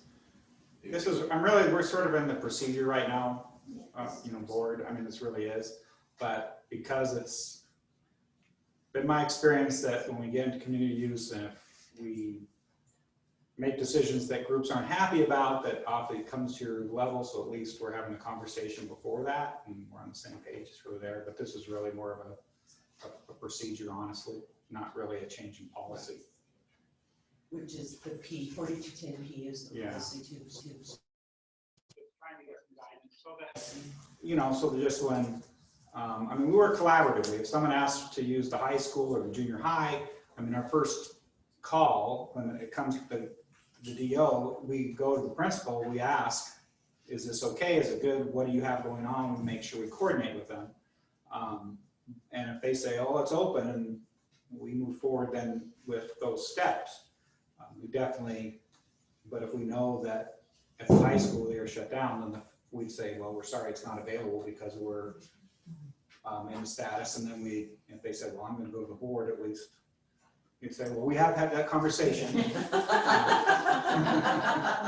So. Got it. So, I mean, is everybody comfortable with saying we can work with option 3 and move it to the 4210P during a policy, or at least give it to the policy committee to Yes. Yeah. Okay, so then I'll make a motion that we, for the facilities use options as presented to append to policy 4210P for presentation to the board. I'll second. Motion and a second, everyone say aye. Or, I'm ready to vote now. We all followed suit, that's awesome. I'll say aye. Okay, everyone in favor say aye. Aye. Anyone opposed? Hearing none. You can really say nay, I swear. Hearing none, motion Thank carries. you. Thank you, sorry. Oh my gosh. This here.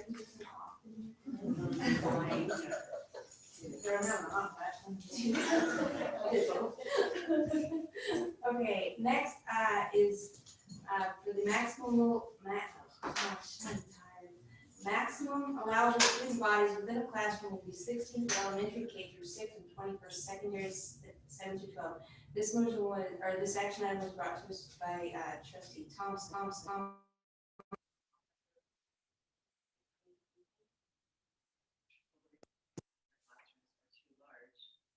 Can't accommodate situations like we're presently in.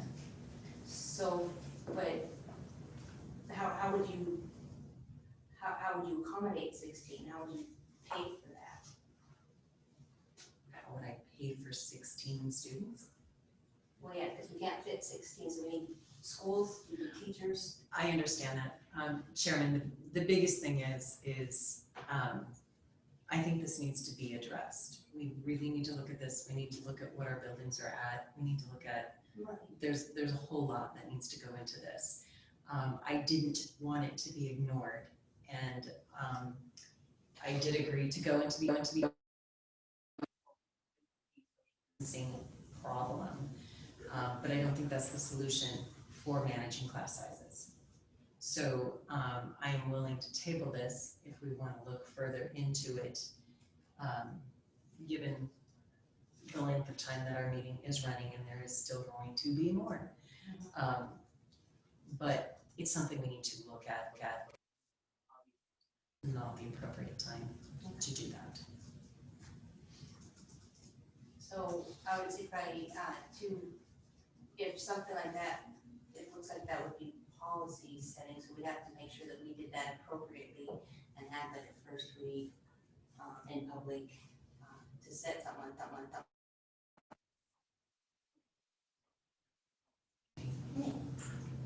Okay, so that's table. We need a motion. We need a motion to table it? I'll move to, table the action item or maximum allowable student bodies within a classroom, 16 for elementary and 20% good. Or another 10. I'll second that. Okay, motion and second, everyone in favor say aye. Aye. Anyone opposed? Oh. That I think there's a and 20% secondary. There is a person here that wouldn't support that, I'm just saying.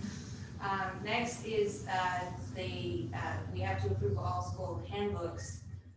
This year, I guess it's a little different. The elementary schools decided to create one handbook to be used by all, and then there's links to each one, individual schools within. So that's why we kept all the public principals here all night, was if anybody had questions on the handbooks, these lovely people are here to answer any of your questions.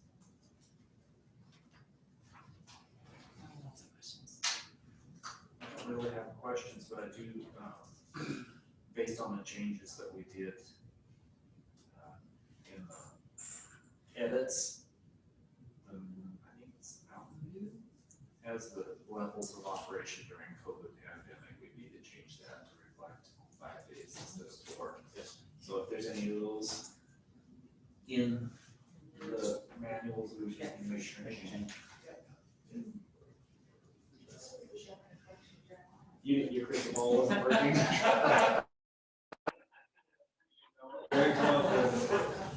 We'll make the change. That was just the one for this year. Yeah, I'll make a change. Neither junior high addresses the 6th grade in their student handbook, and then on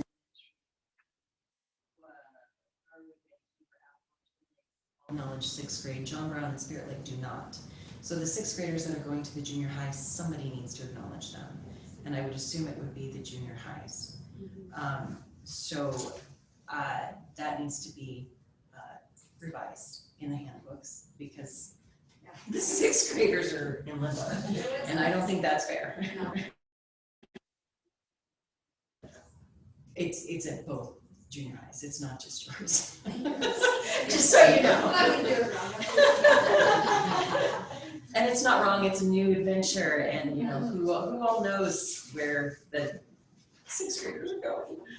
I'm a little concerned. Timberlake High School has high honor roll at 3.5 and honor roll at 3.0, but policy 2700P, which is not on our website, states that honor roll at the high school level is considered 3.5. Now, I don't know if we're in any violation, because Lakeland doesn't have an honor roll. They have an excellence program, which I think is great because you're giving categories for kids. But I do think that we should acknowledge some form of honor roll, given that it's in policy. And it's specific, it's 2020 procedure policy, or what does the P stand for? Procedure. Yeah, which actually lists the requirements, the actual graduation requirements. 2700 is just the overall what is or is or is.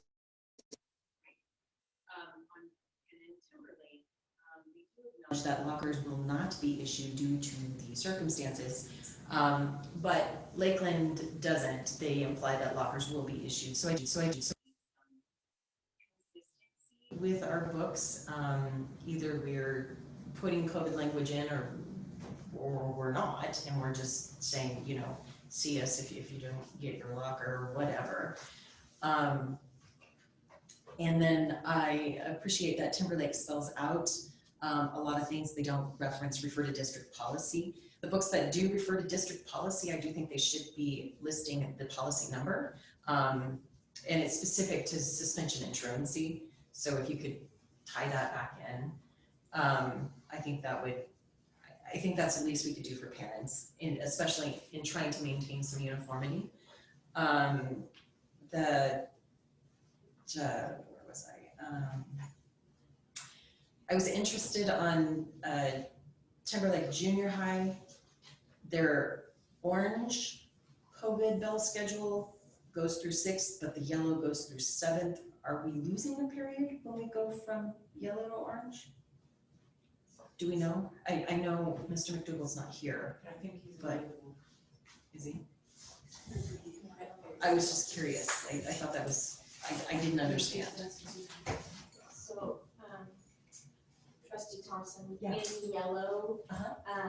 that 7th period is the teacher's prep period. So in both, the kids are still only having 6 periods, they just are showing the prep for 7. Okay, okay, so there's, all right. I'm a little concerned.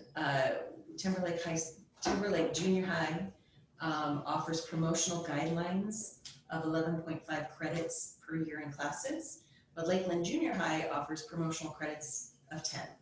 Is there a reason why we have 2 different numbers? And I don't understand the promotional credits in there, but can someone bring me up to speed on that? I know Mr. McDougall's not here. Credits. Can I address the Please. promotional frill? In statute, there's some guidelines for moving from one grade. And the guideline is that the kids should earn 80% of their credits to move to the next level. There is some latitude for principals to make some decisions. So that's what the promotional that piece is. As to why the 2 junior highs don't have the same number, that part, I think I'm not sure that they are not looking at each other's, and so that's probably just, they need to just have that conversation. Okay, because I would think it should be consistent for both of them.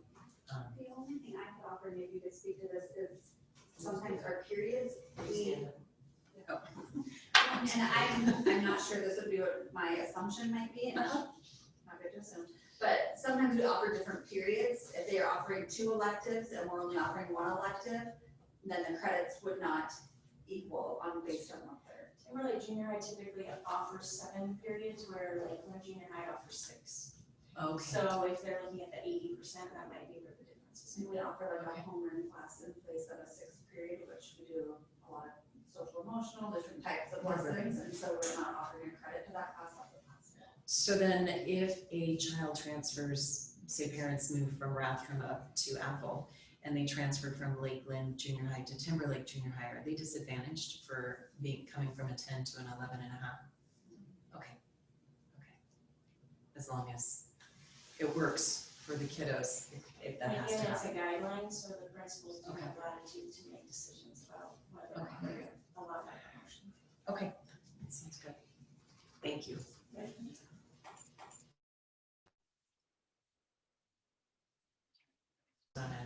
There was a lot, but trying to keep it short.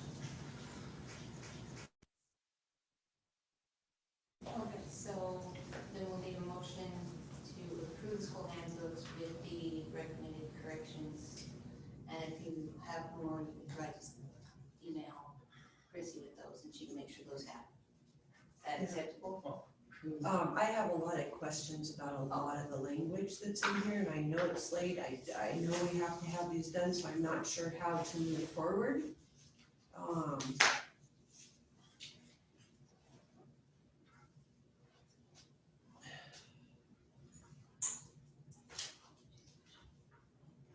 just don't know which one to pick. I have a is actually Timberlake High School. And I think I understand why the statement is the statement, but parents are the first and primary teachers, agreed. They are responsible for their children's basic needs and values. I think basic needs is a little demeaning to the parent. And then we encourage the kids to include their parents and guardians in making their decisions. I mean, that's nice, we encourage them, they should be the forefront of the decision-making process. Also, under code of conduct, it said, or conduct,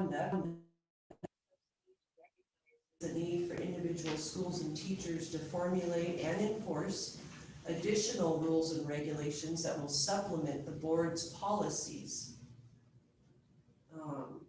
I understand school and classroom disciplinary rules, no problem with that, but can somebody explain to me maybe where that language came from and why the board policies are not adequate enough and why we need supplemental rules and regulations that are not approved by the board?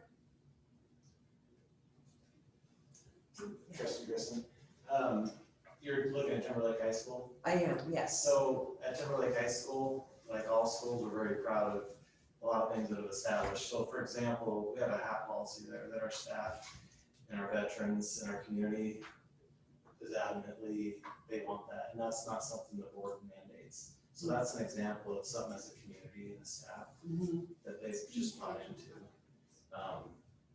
There's a lot of those little things that go into a school and culture, and I mean, if I had time, I could sit down and make a list. But that's the biggest example to me, because it's a conversation that comes up with students a lot, like, well, why do I do this? And most respect. And we talk through it, and it's just a great life lesson. Nothing we do is above and beyond that's detrimental to a kid. It's kind of the established culture that, you know, makes Timberlake a school of excellence. So. Right. Yeah, I guess my question in it was that the way this reads, if parents had issue, you know, the school is implementing, and then the school would therefore, and I understand where you're coming from, but there's no remedy from what I'm reading. Challenge something like this at the school. It just sounded very, you know. We haven't had many issues since I've been there, honestly, but I think there is a due process. If it's not in a handbook, we certainly go through it with parents if there is an issue, and we actually encourage them to get hold of Dr. Meyer or the board. Okay. And nothing that they do, any of these handbooks are violating board policy or not. That's the way you're reading it.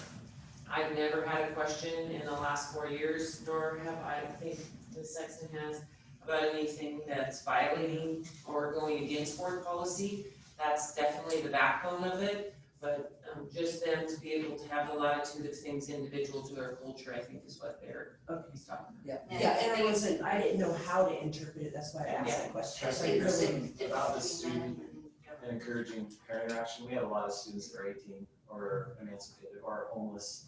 I mean, a ton. Gotcha. And it's unbelievable, actually, how many kids aren't with their parents.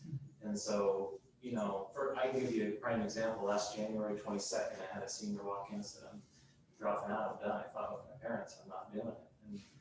And I didn't sign it. I said, I'm not signing that withdrawal. Well, anyway, long story short, I got him connected back with his parents. And so, I mean, we always encourage, sometimes kids, and they can do it, I mean, under statute, they can go ahead when they're 18 and encourage that relationship. Right. Yeah. I'm just asking questions about the language because I'm not sure sometimes in reading it how to interpret it, but okay, that's fine. And then, you know, when I get questions from parents or just people in the community, then I can, you know, in some instances talk people off a cliff. And I think there was some other things, but it probably goes along with what you're saying too.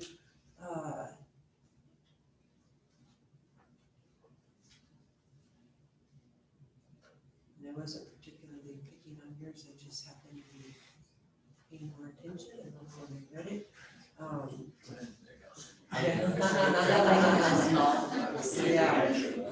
always sit in the back and the middle and with my siblings. I mean, I'm always. The other thing is There was some language in here, and I guess that's in most of the handbooks. Maybe another time is a better explanation. With regards to,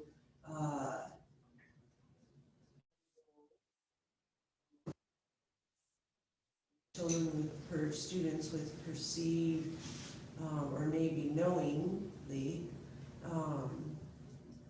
drug problems, substance abuse problems. Are you talking about if they self-report?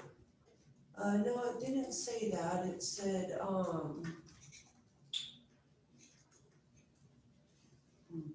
gosh darn it, now I can't find it.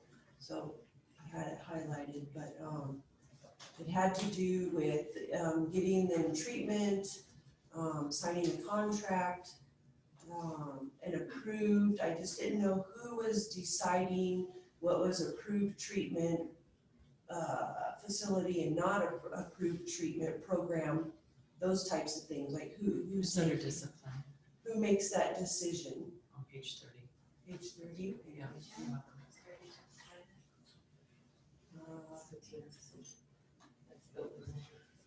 Parents are part of the team. If you're talking about the reentry, if there's a violation, there's a reentry committee, which has the counselor, an administrator, the parent, and the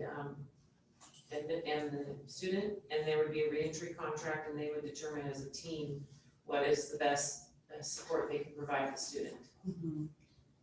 Trustee Grissom, if you're referring to student athletes, they, every time we've had a situation with a student athlete, we've talked with the parent and what is the best treatment for that student. Okay. So sometimes it could be an online program accredited by the state, sometimes it's wraparound counseling, sometimes it's Heritage Health. Sometimes the parents want them to get tested, but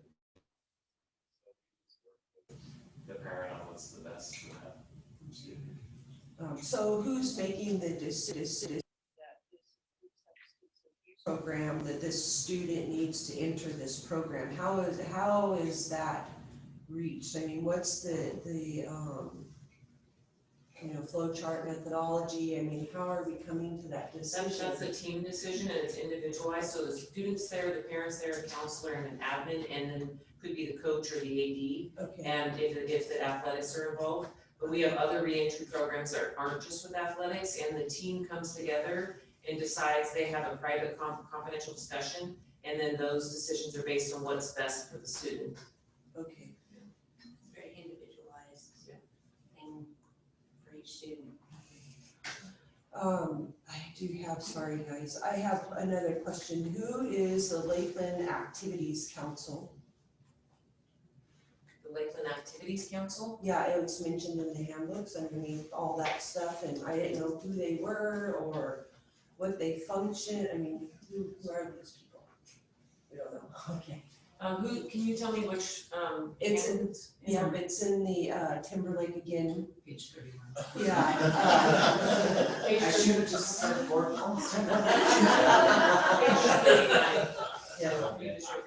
We'll have to look at that Okay. and see. All right, sure. Yeah, I just didn't know how to identify that. And then we talked, we already talked about the graduation requirements needing to be the 2,700 P. I think I'm good. Okay. I think that like work activities council is, it can be designated from time to time to review rules. Active one, I think it can be. Yeah, I just did it. I've never seen the language before. I didn't know. And I couldn't find anything, so I thought I'd ask. Okay. So is everybody okay with approving the handbooks, with the recommended corrections? And then if something comes up, you can always email Christine, so you can get hold of the individual. That's probably prudent.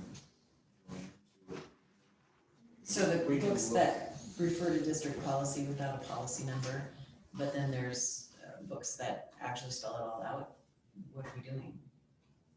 Yeah, because aren't these supposed to be fairly universal? or are they each extremely individualized? Well, the elementary decided to do their own, to do the one common one with Right. links to it. The other junior highs and high schools decided, did their own. I think after tonight, they might decide to do, for next year, they might decide to do all the same and make sure that it's spelled out the way that the board prefers. So I would, in my opinion, I would recommend that we approve them through this year with the recommended changes we have. And that we have so many things on our mind with blended learning and COVID that I think the reopen plans for parents are more important than, and I'm not trying to put judgment, but we can definitely spend a year and update this and get it up to the level that the board would prefer. But for right now, I think we should approve them based on the recommendations that have been given, and then we give them time to work on them instead of expecting it to be done before school starts. Okay, so then you are not, some are alluding to COVID here, but not, there's a lot of inconsistency. I'm gonna recommend to the admin team tomorrow, and I need to double check with Ms. Sexton before I say this, because I'd like to get a second opinion, but I would recommend that we not have anything referring to the pandemic or COVID in a student handbook. Okay. The reopen plan should be the thing that refers to the pandemic or COVID or stages or orange, and none of the handbook should refer to that. Okay. It could be inserted and linked in, but not the handbook. Okay. So that's gonna be my recommendation to the admin team tomorrow. And I would like to say that I did appreciate Mr. Massey's letter to his students in the book. I thought that was great. Honeymoon period, baby. Thank you. Right is over. You do a good job, very good. Good job. Okay, so, I'd like to make a motion to approve the 2020-2021 school handbooks as, with the recommended corrections. I'll second that. Okay, motion second, everyone in favor say aye. Aye. Anyone opposed? Hearing none, motion carried. Next, so we have a couple, are they done? And mass exodus. Yes, thank you, yep. Thank you. Thank you. Thank you. Thank you very much. Is it okay outside? I have That's 680.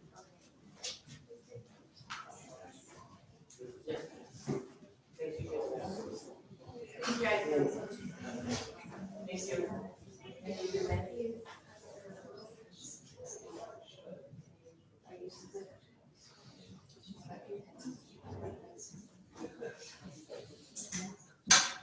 Okay. Next, so there's two board members wanted to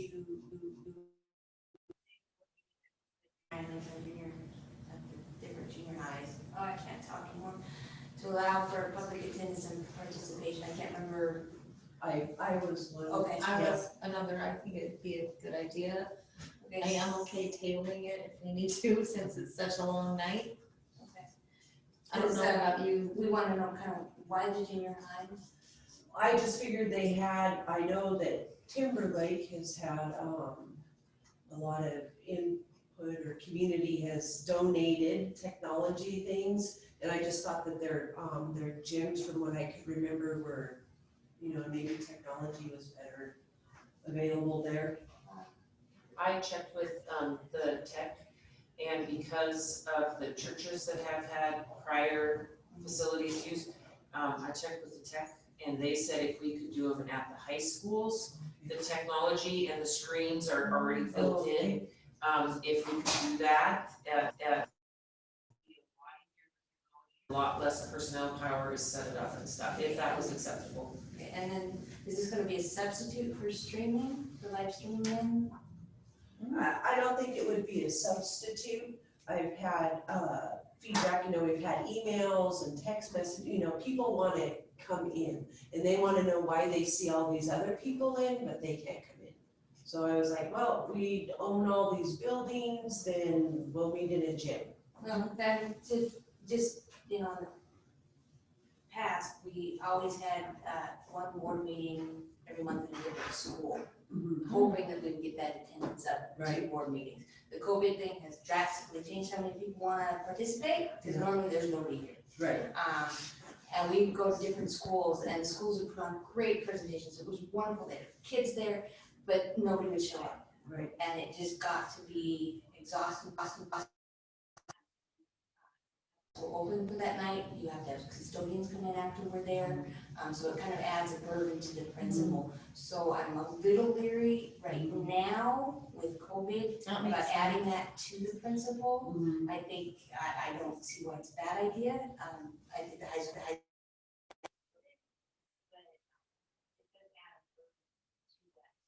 when we come in and bring a lot of people in. Right. So if we could like Well, maybe maybe we wait just a little bit. Yeah, or we just choose one, you know, just pick one then and don't burden more than one school. I think we owe it to the parents of the community whether they show up or not, I understand. Oh, no, I did, You no, know? I'd love to have one. Yeah. We Or always let them wanted in more here. people. Yeah. Why don't we let them in here?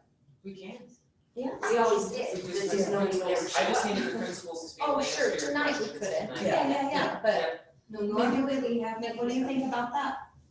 Yeah, I'm fine with that, I just want the people to feel like they have access, and I think, But I think we need to continue the live streaming, because I think. Oh, yeah, absolutely. Yeah. yeah, no, I love the live stream, And so, I yeah. don't want to. My understanding is technology can set this up if we went to Lakeland High School or if we started at Timberlake High School in their commons where everything is already set up.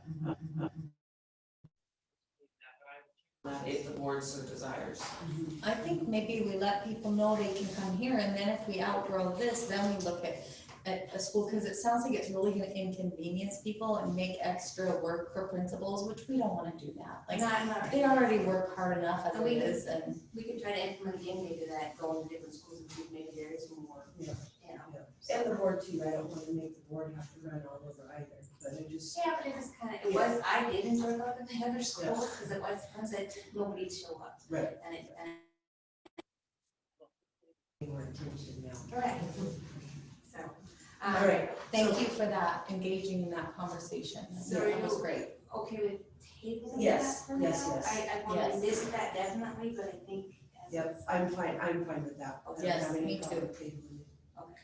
So if you want to make a motion. Sure, I'll make a motion that we table the item number 6, holding alternative board meetings at Timberlake Junior High and Lakeland Junior High to allow for public attendance and participation. I'll second that. Okay, motion is second, everyone in favor say aye. Aye. Anyone opposed? And then motion carries, and again, we are gonna revisit that item. Okay, so I don't want to do it, that was shut down. Okay. Thank you. Next is we have a alternate authorization for employee 0825-2028. So I think we need to. I'll speak to that. Yeah. She was all of a sudden not there. So at the junior high level, to have 8th grade algebra count as a high school credit, it has to be taught by somebody who is endorsed as a high school math teacher. And when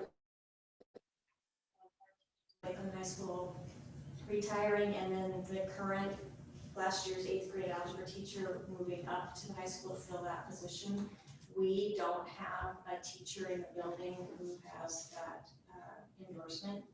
And so, well, we do have one, but she's doing something different that's super important with the co-taught special education students.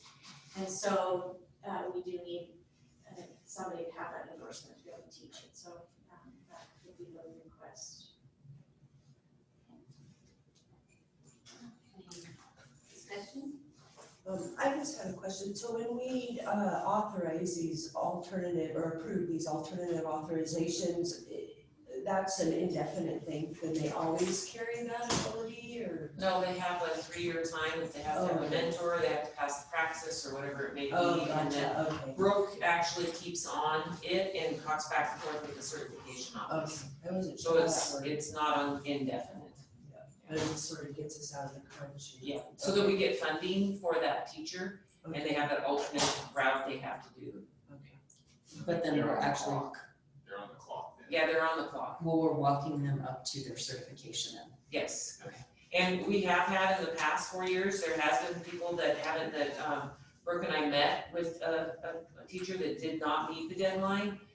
The certification office said, hey, if you guys don't get this done, and so Brooke and I met with the employee and said, boom, boom, boom, boom, and they were given a second chance, and she reminds them as well. But this opens the door for them to take the next steps to actually get the certification. Yes, them to get the certification and us to get the funding, even though they're not currently certified, so that we can get the funding for the teacher. Okay. Sometimes it's hard to fill positions, such as like the drama position that you guys saw. Right. She had a lot of the states, they allow people who have the ELA credential to do drama as well, but the state of Idaho does not. Okay. So that is a hard to fill position. So that's, it's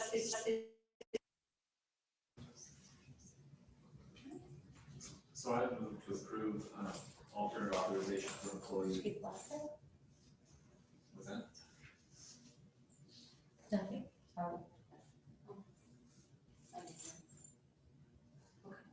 sorry. So I move to approve the alternate authorization for employee 08.25.2020.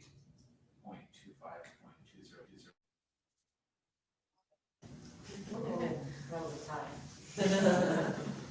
Go ahead. I'll second that. Okay, motion second, everyone in favor say aye. Aye. Anyone opposed? Hearing none, motion carries.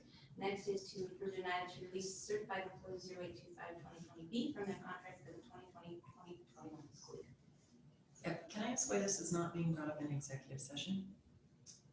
We discussed it in the last meeting, everybody agreed that if this came before us, that The ISBA trainer told Chrissy, if you get these, so we don't run into what we ran into last time, he said you should attach it, put it on there, and put it for the board to approve. That's what Chrissy was told on Wednesday.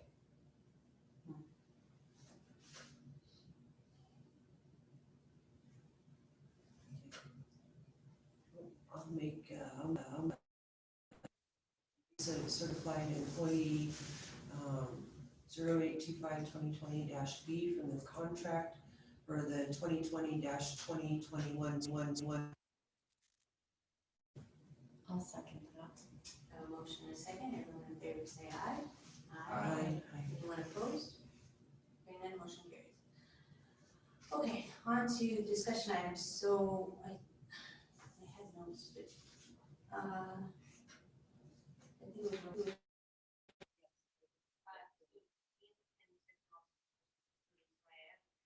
Funding option, and I don't really understand, so what type of independent inspection, what are you wanting to inspect?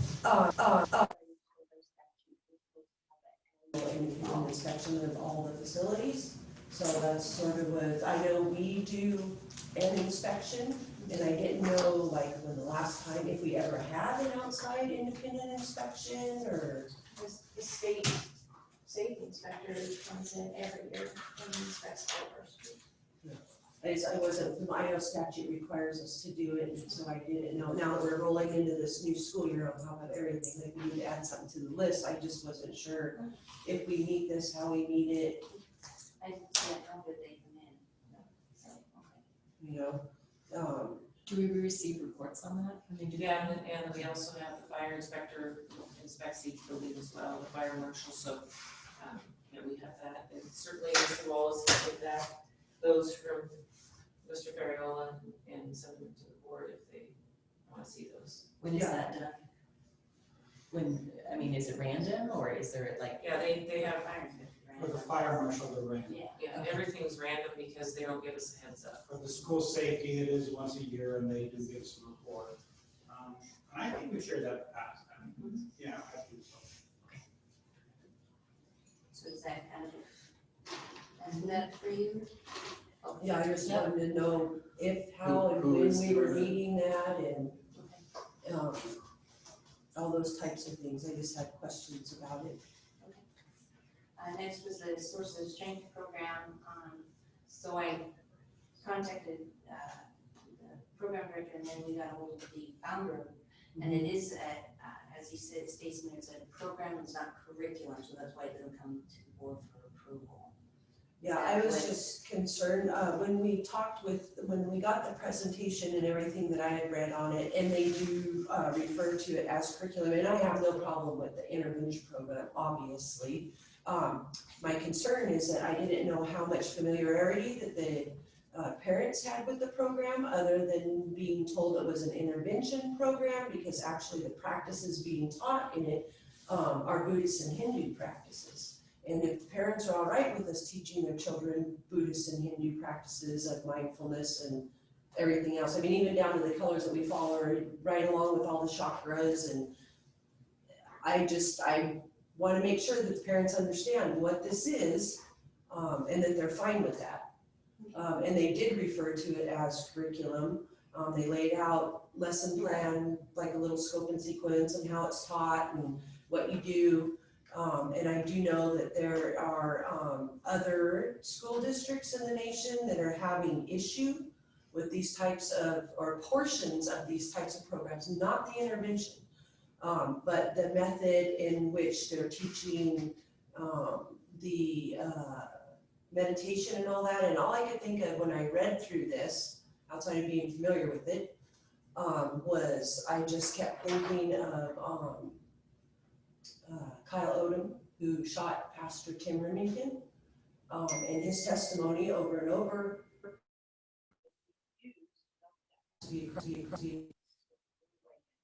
When he used these methods of mindfulness in which he was taught, his mental capacity became worse than, in other words, it drug him into more voices, more things, more everything. And I just want parents to be aware. That's all I was asking, and that's why I asked, how are we presenting this to the kids? When is it being presented? And I mean, if the parents don't have a problem with it, then. Can I address that? This is definitely no crossover of religion. They don't speak about Buddhism, Hinduism, Taoism, none of the other religions. This is, I think they addressed last time. The spirituality piece is when they are talking about mindfulness, and I've watched several presentations. Now this is going to be new at the elementary, so I certainly will talk to the counselors and make sure they are aware of this concern. But they are speaking of students, and they talked about the zones of regulation. Right.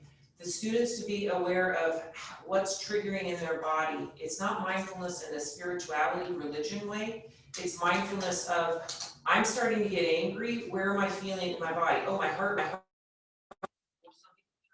Or some people's fingers start to go like this, or my foot's tapping, or I'm breathing, like actually just being aware of how they are feeling so that they can know if they're going to be triggered, because this is just about them being in touch with their own feelings so they can share their feelings. We have seen a significant, in the last 5 years, the amount of behaviors that we have seen in our school district has skyrocketed, hence why we created the TLC program. We're just wanting students to be more in touch with them and able to share, this is how I'm feeling, and especially when it gets to a suicide level of ideation or concerns with actual plans. We're trying to do proactive and teach them this on the pro end, but we are not trying to cross over any lines with spirituality as far as the parents' right to have their own religion and us not to infringe on that one. The other piece that I want to say is every single program that we do that's in the counseling, all the parents are saying, here's what we're going to do, here's going to be our 10 weeks that we're going to go into your kid's classroom, you're free to come in. We had some issues come up with the second step program that was at one of the schools, and we dealt with it in the last couple of years. There were some parts that some parents didn't agree with. There's always the ability to have an alternate assignment or to do something else at that time, and parents can definitely opt out their kids in any of these at all, for sure. Yeah, for sure. I mean, I know that we need to present these kids with tools. I get that. I just want to make, for transparency's sake, that's why I brought it up. I just want the parents to, and if they don't pay attention, they don't pay attention. Yeah. Well, and I want the board to know and the parents to know our intention is not to have any type of saying that the one religion, we're not trying to put any other thing on there. We're not even trying to get into that realm because that's the parents' right. We are just trying to have the students be more in touch, be able to talk about it. And our job is proactively, if they're starting to have feelings, we want to teach them the tools, like she talked about, healthy exercises they could do, things that they could talk, generosity, if they go, oh, if you're feeling this, what could you do to help others out? And that helps take you out of maybe a play. And we're constant, the council, if things know that this. But I do appreciate the fact that we don't want to be in what you're talking about. We do not want to be a school district that's doing that. Yeah. I would just second what Dr. Meyer said, just because I work closely with Mrs. Hamilton, and I think she represents all the counselors. We have seen such an increase in kids not being able to regulate, that any additional layer to what we're currently doing, we're looking at so that we can give them those tools. Just like we give them tools to learn, we really have to figure out how to give them tools to be able to regulate their emotions, because we're seeing more and more of that coming in as 5-year-olds that don't know how to do that. And so I think it's not about the mindfulness as much as really knowing where you are in the scope of, are you super escalated, or are you feeling calm, cool, and collected, and how do you know that?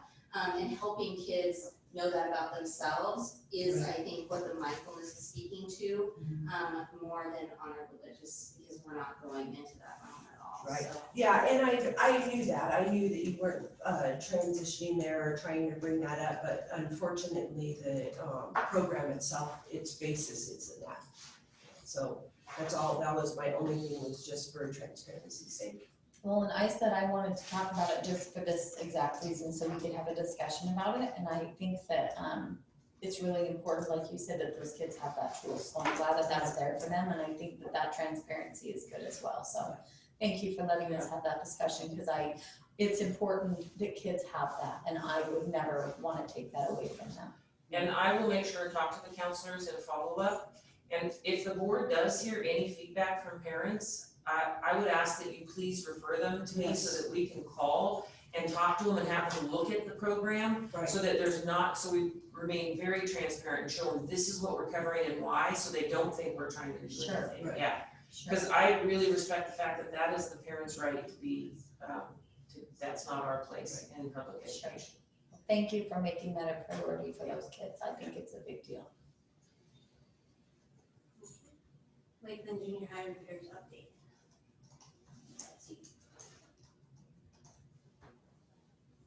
And that was me again, sorry. I couldn't remember where we left off, or if that was already all done, or I know we talked about it a while back, but I just, and I don't know, maybe I should have just sent you an email, I don't know. Right, well, real quick, the roof restoration is done, the coating that they put on. Only part of the roof that we didn't hit was like the gym roof. But otherwise, it comes with a 20-year warranty. So obviously buttoning up, that's real important, because as you saw, there was damage on the interior from the roof.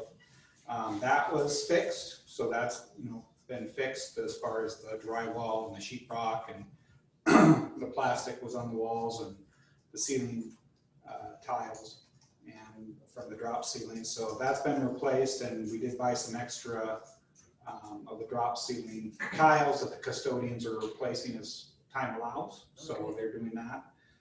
Most of the classrooms were repainted over the summer. That was in-house with our paint crew, and we sort of got feedback from teachers. They picked colors and they did an accent wall, and so that was done with the paint crew. Some minor landscaping was done. One issue we also had was with the septic system, with the sewer, where there was issue with the tree. That tree's been removed, and those repairs have been made. And the exterior doors were painted. And so, yeah, we did a lot of work at Lakeland Junior High. The roof obviously is the big ticket item, almost $300,000. And we'll be moving some costs from the general fund over to cover those costs. It won't be the whole 400, it'll be closer to a little over 300. So we didn't go the whole amount at the board.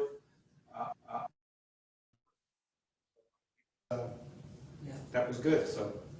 What about those back doors, the back set of doors, the big double doors? I know that we went through, they were pretty rotted, on that one building, but I don't remember which building that was. Well, Lakeland Junior High, the exterior doors, actually, we've had brackets welded over the years, and it was part of some of the work we were thinking of doing this with the COVID to get contractors, so that was part of the cost that we didn't get the full 400.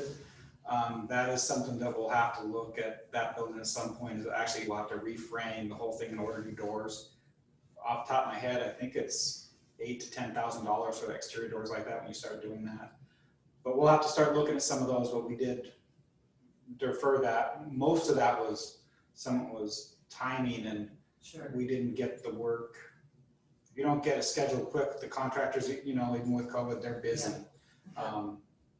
And you couldn't. The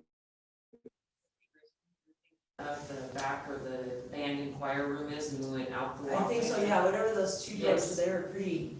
Yeah, and then by the science wing in that first hallway was also, and I showed you how that doesn't, they were going to jimmy rig it for one more year, and he did some actual pieces and fixing, where the facilities director said, we can make it one more year, and then the plan is to replace those exterior doors next summer.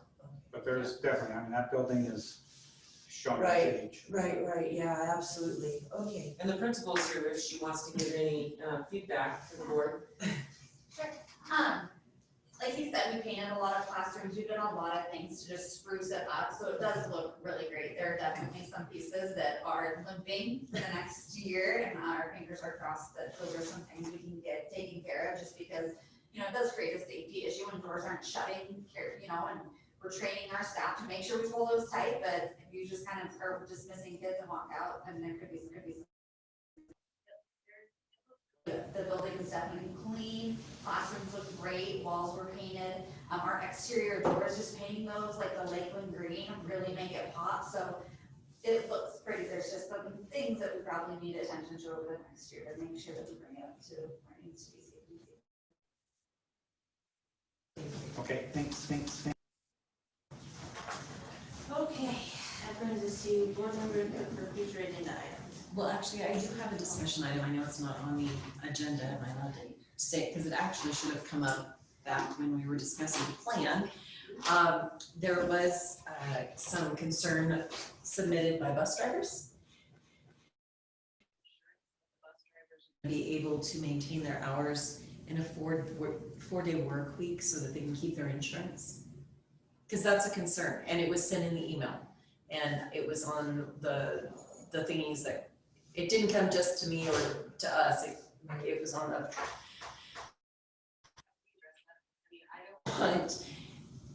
I don't want to be in any of these modes, and our employees are losing their health benefits. Yeah.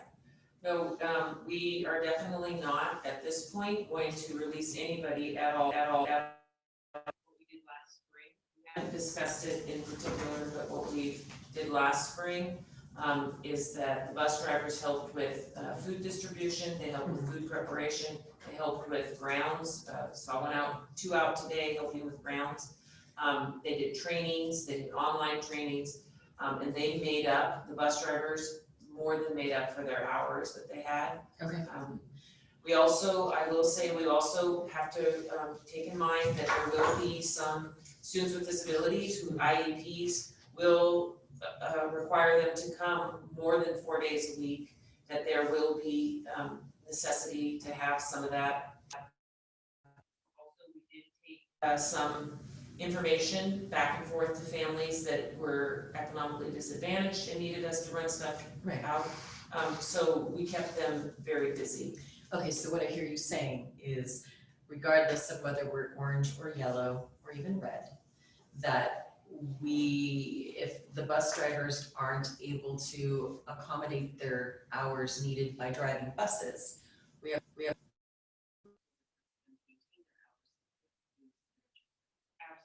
Okay, thank you. The only thing I do wanna make a caveat is if we go into red, we are going to have to come back together as a group and discuss, because financially, we did it for that short span. Right. And it was pretty tough.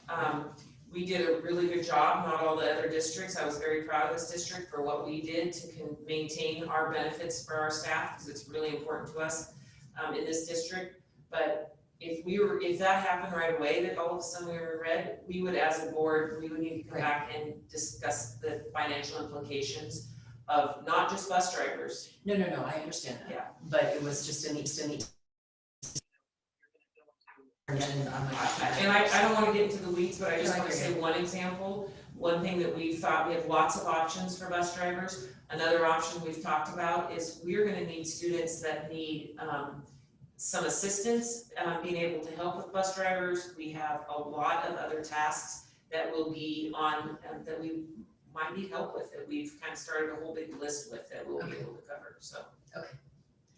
And they're a great team, that bus shop is great team players. They were we couldn't have done without them at that last school closure. Right. So. And then on the base program, I don't know if it was ever solidified. I did kind of look, but with these orange schedules and teachers having to be here for 4 days with their kiddos, I mean, are we offering anything? Yeah, so base, well, we made accommodations where the base, the staff will have $5 a day, so it'll be $15 for the week. Okay. And then we're making some allowances. There are some, if it doesn't affect the social distancing, there are some staff,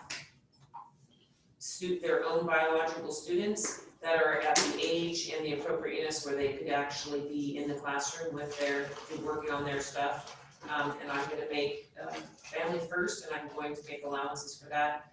The principles are, if it works within social distancing, it doesn't change. Yeah.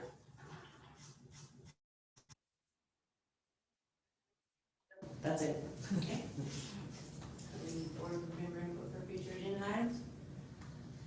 Okay, next, so then, it was requested by Trustee Grayson and Trustee Major that we go into executive session. I believe this was to discuss personnel issue regarding tape recordings. So I'll need a motion, I need to hear a motion to enter an executive session. Madam Chair, can I make a motion if, since Trustee Major requested this also, but I would make a motion to actually, because of time and how late it is, to actually postpone this when we can address the issue. Okay, so if we can postpone it, I don't have a definite date right now, but I think we have enough on our plate right now to address. In interrupting this motion, that's a good deal for further discussion. With the fact that we probably should have legal counsel for the resolution, if we kind of did it all in one big swoop of executive session, to where legal counsel was there. Well, I know, and we're supposed to, I don't know how late she was staying up, but she was supposed to stay online. Oh, I didn't know she was online. Oh, but I said it'd be like 8, that was 2 hours ago, so I'm guessing she's probably not still with us. So, but, yeah, but we. Well, and with the reopen plan, if I may, that would be discussed in open session as well, and not in executive session, so we would need one for in executive, and that would be out. Gotcha. So I make a motion that we postpone the executive session until further notice. Second. So I have a motion saying, to your roll. Everyone in favor, say aye. Aye. Anyone opposed? Hearing none, thank you. Thank you, thank you. I'm Ben. We all need to You walk back guys. to our car seat. Probably. Oh, board are there members. really some people out there? Is that? Lisa wants to say something? Oh. If we could just go up back, Okay, there's still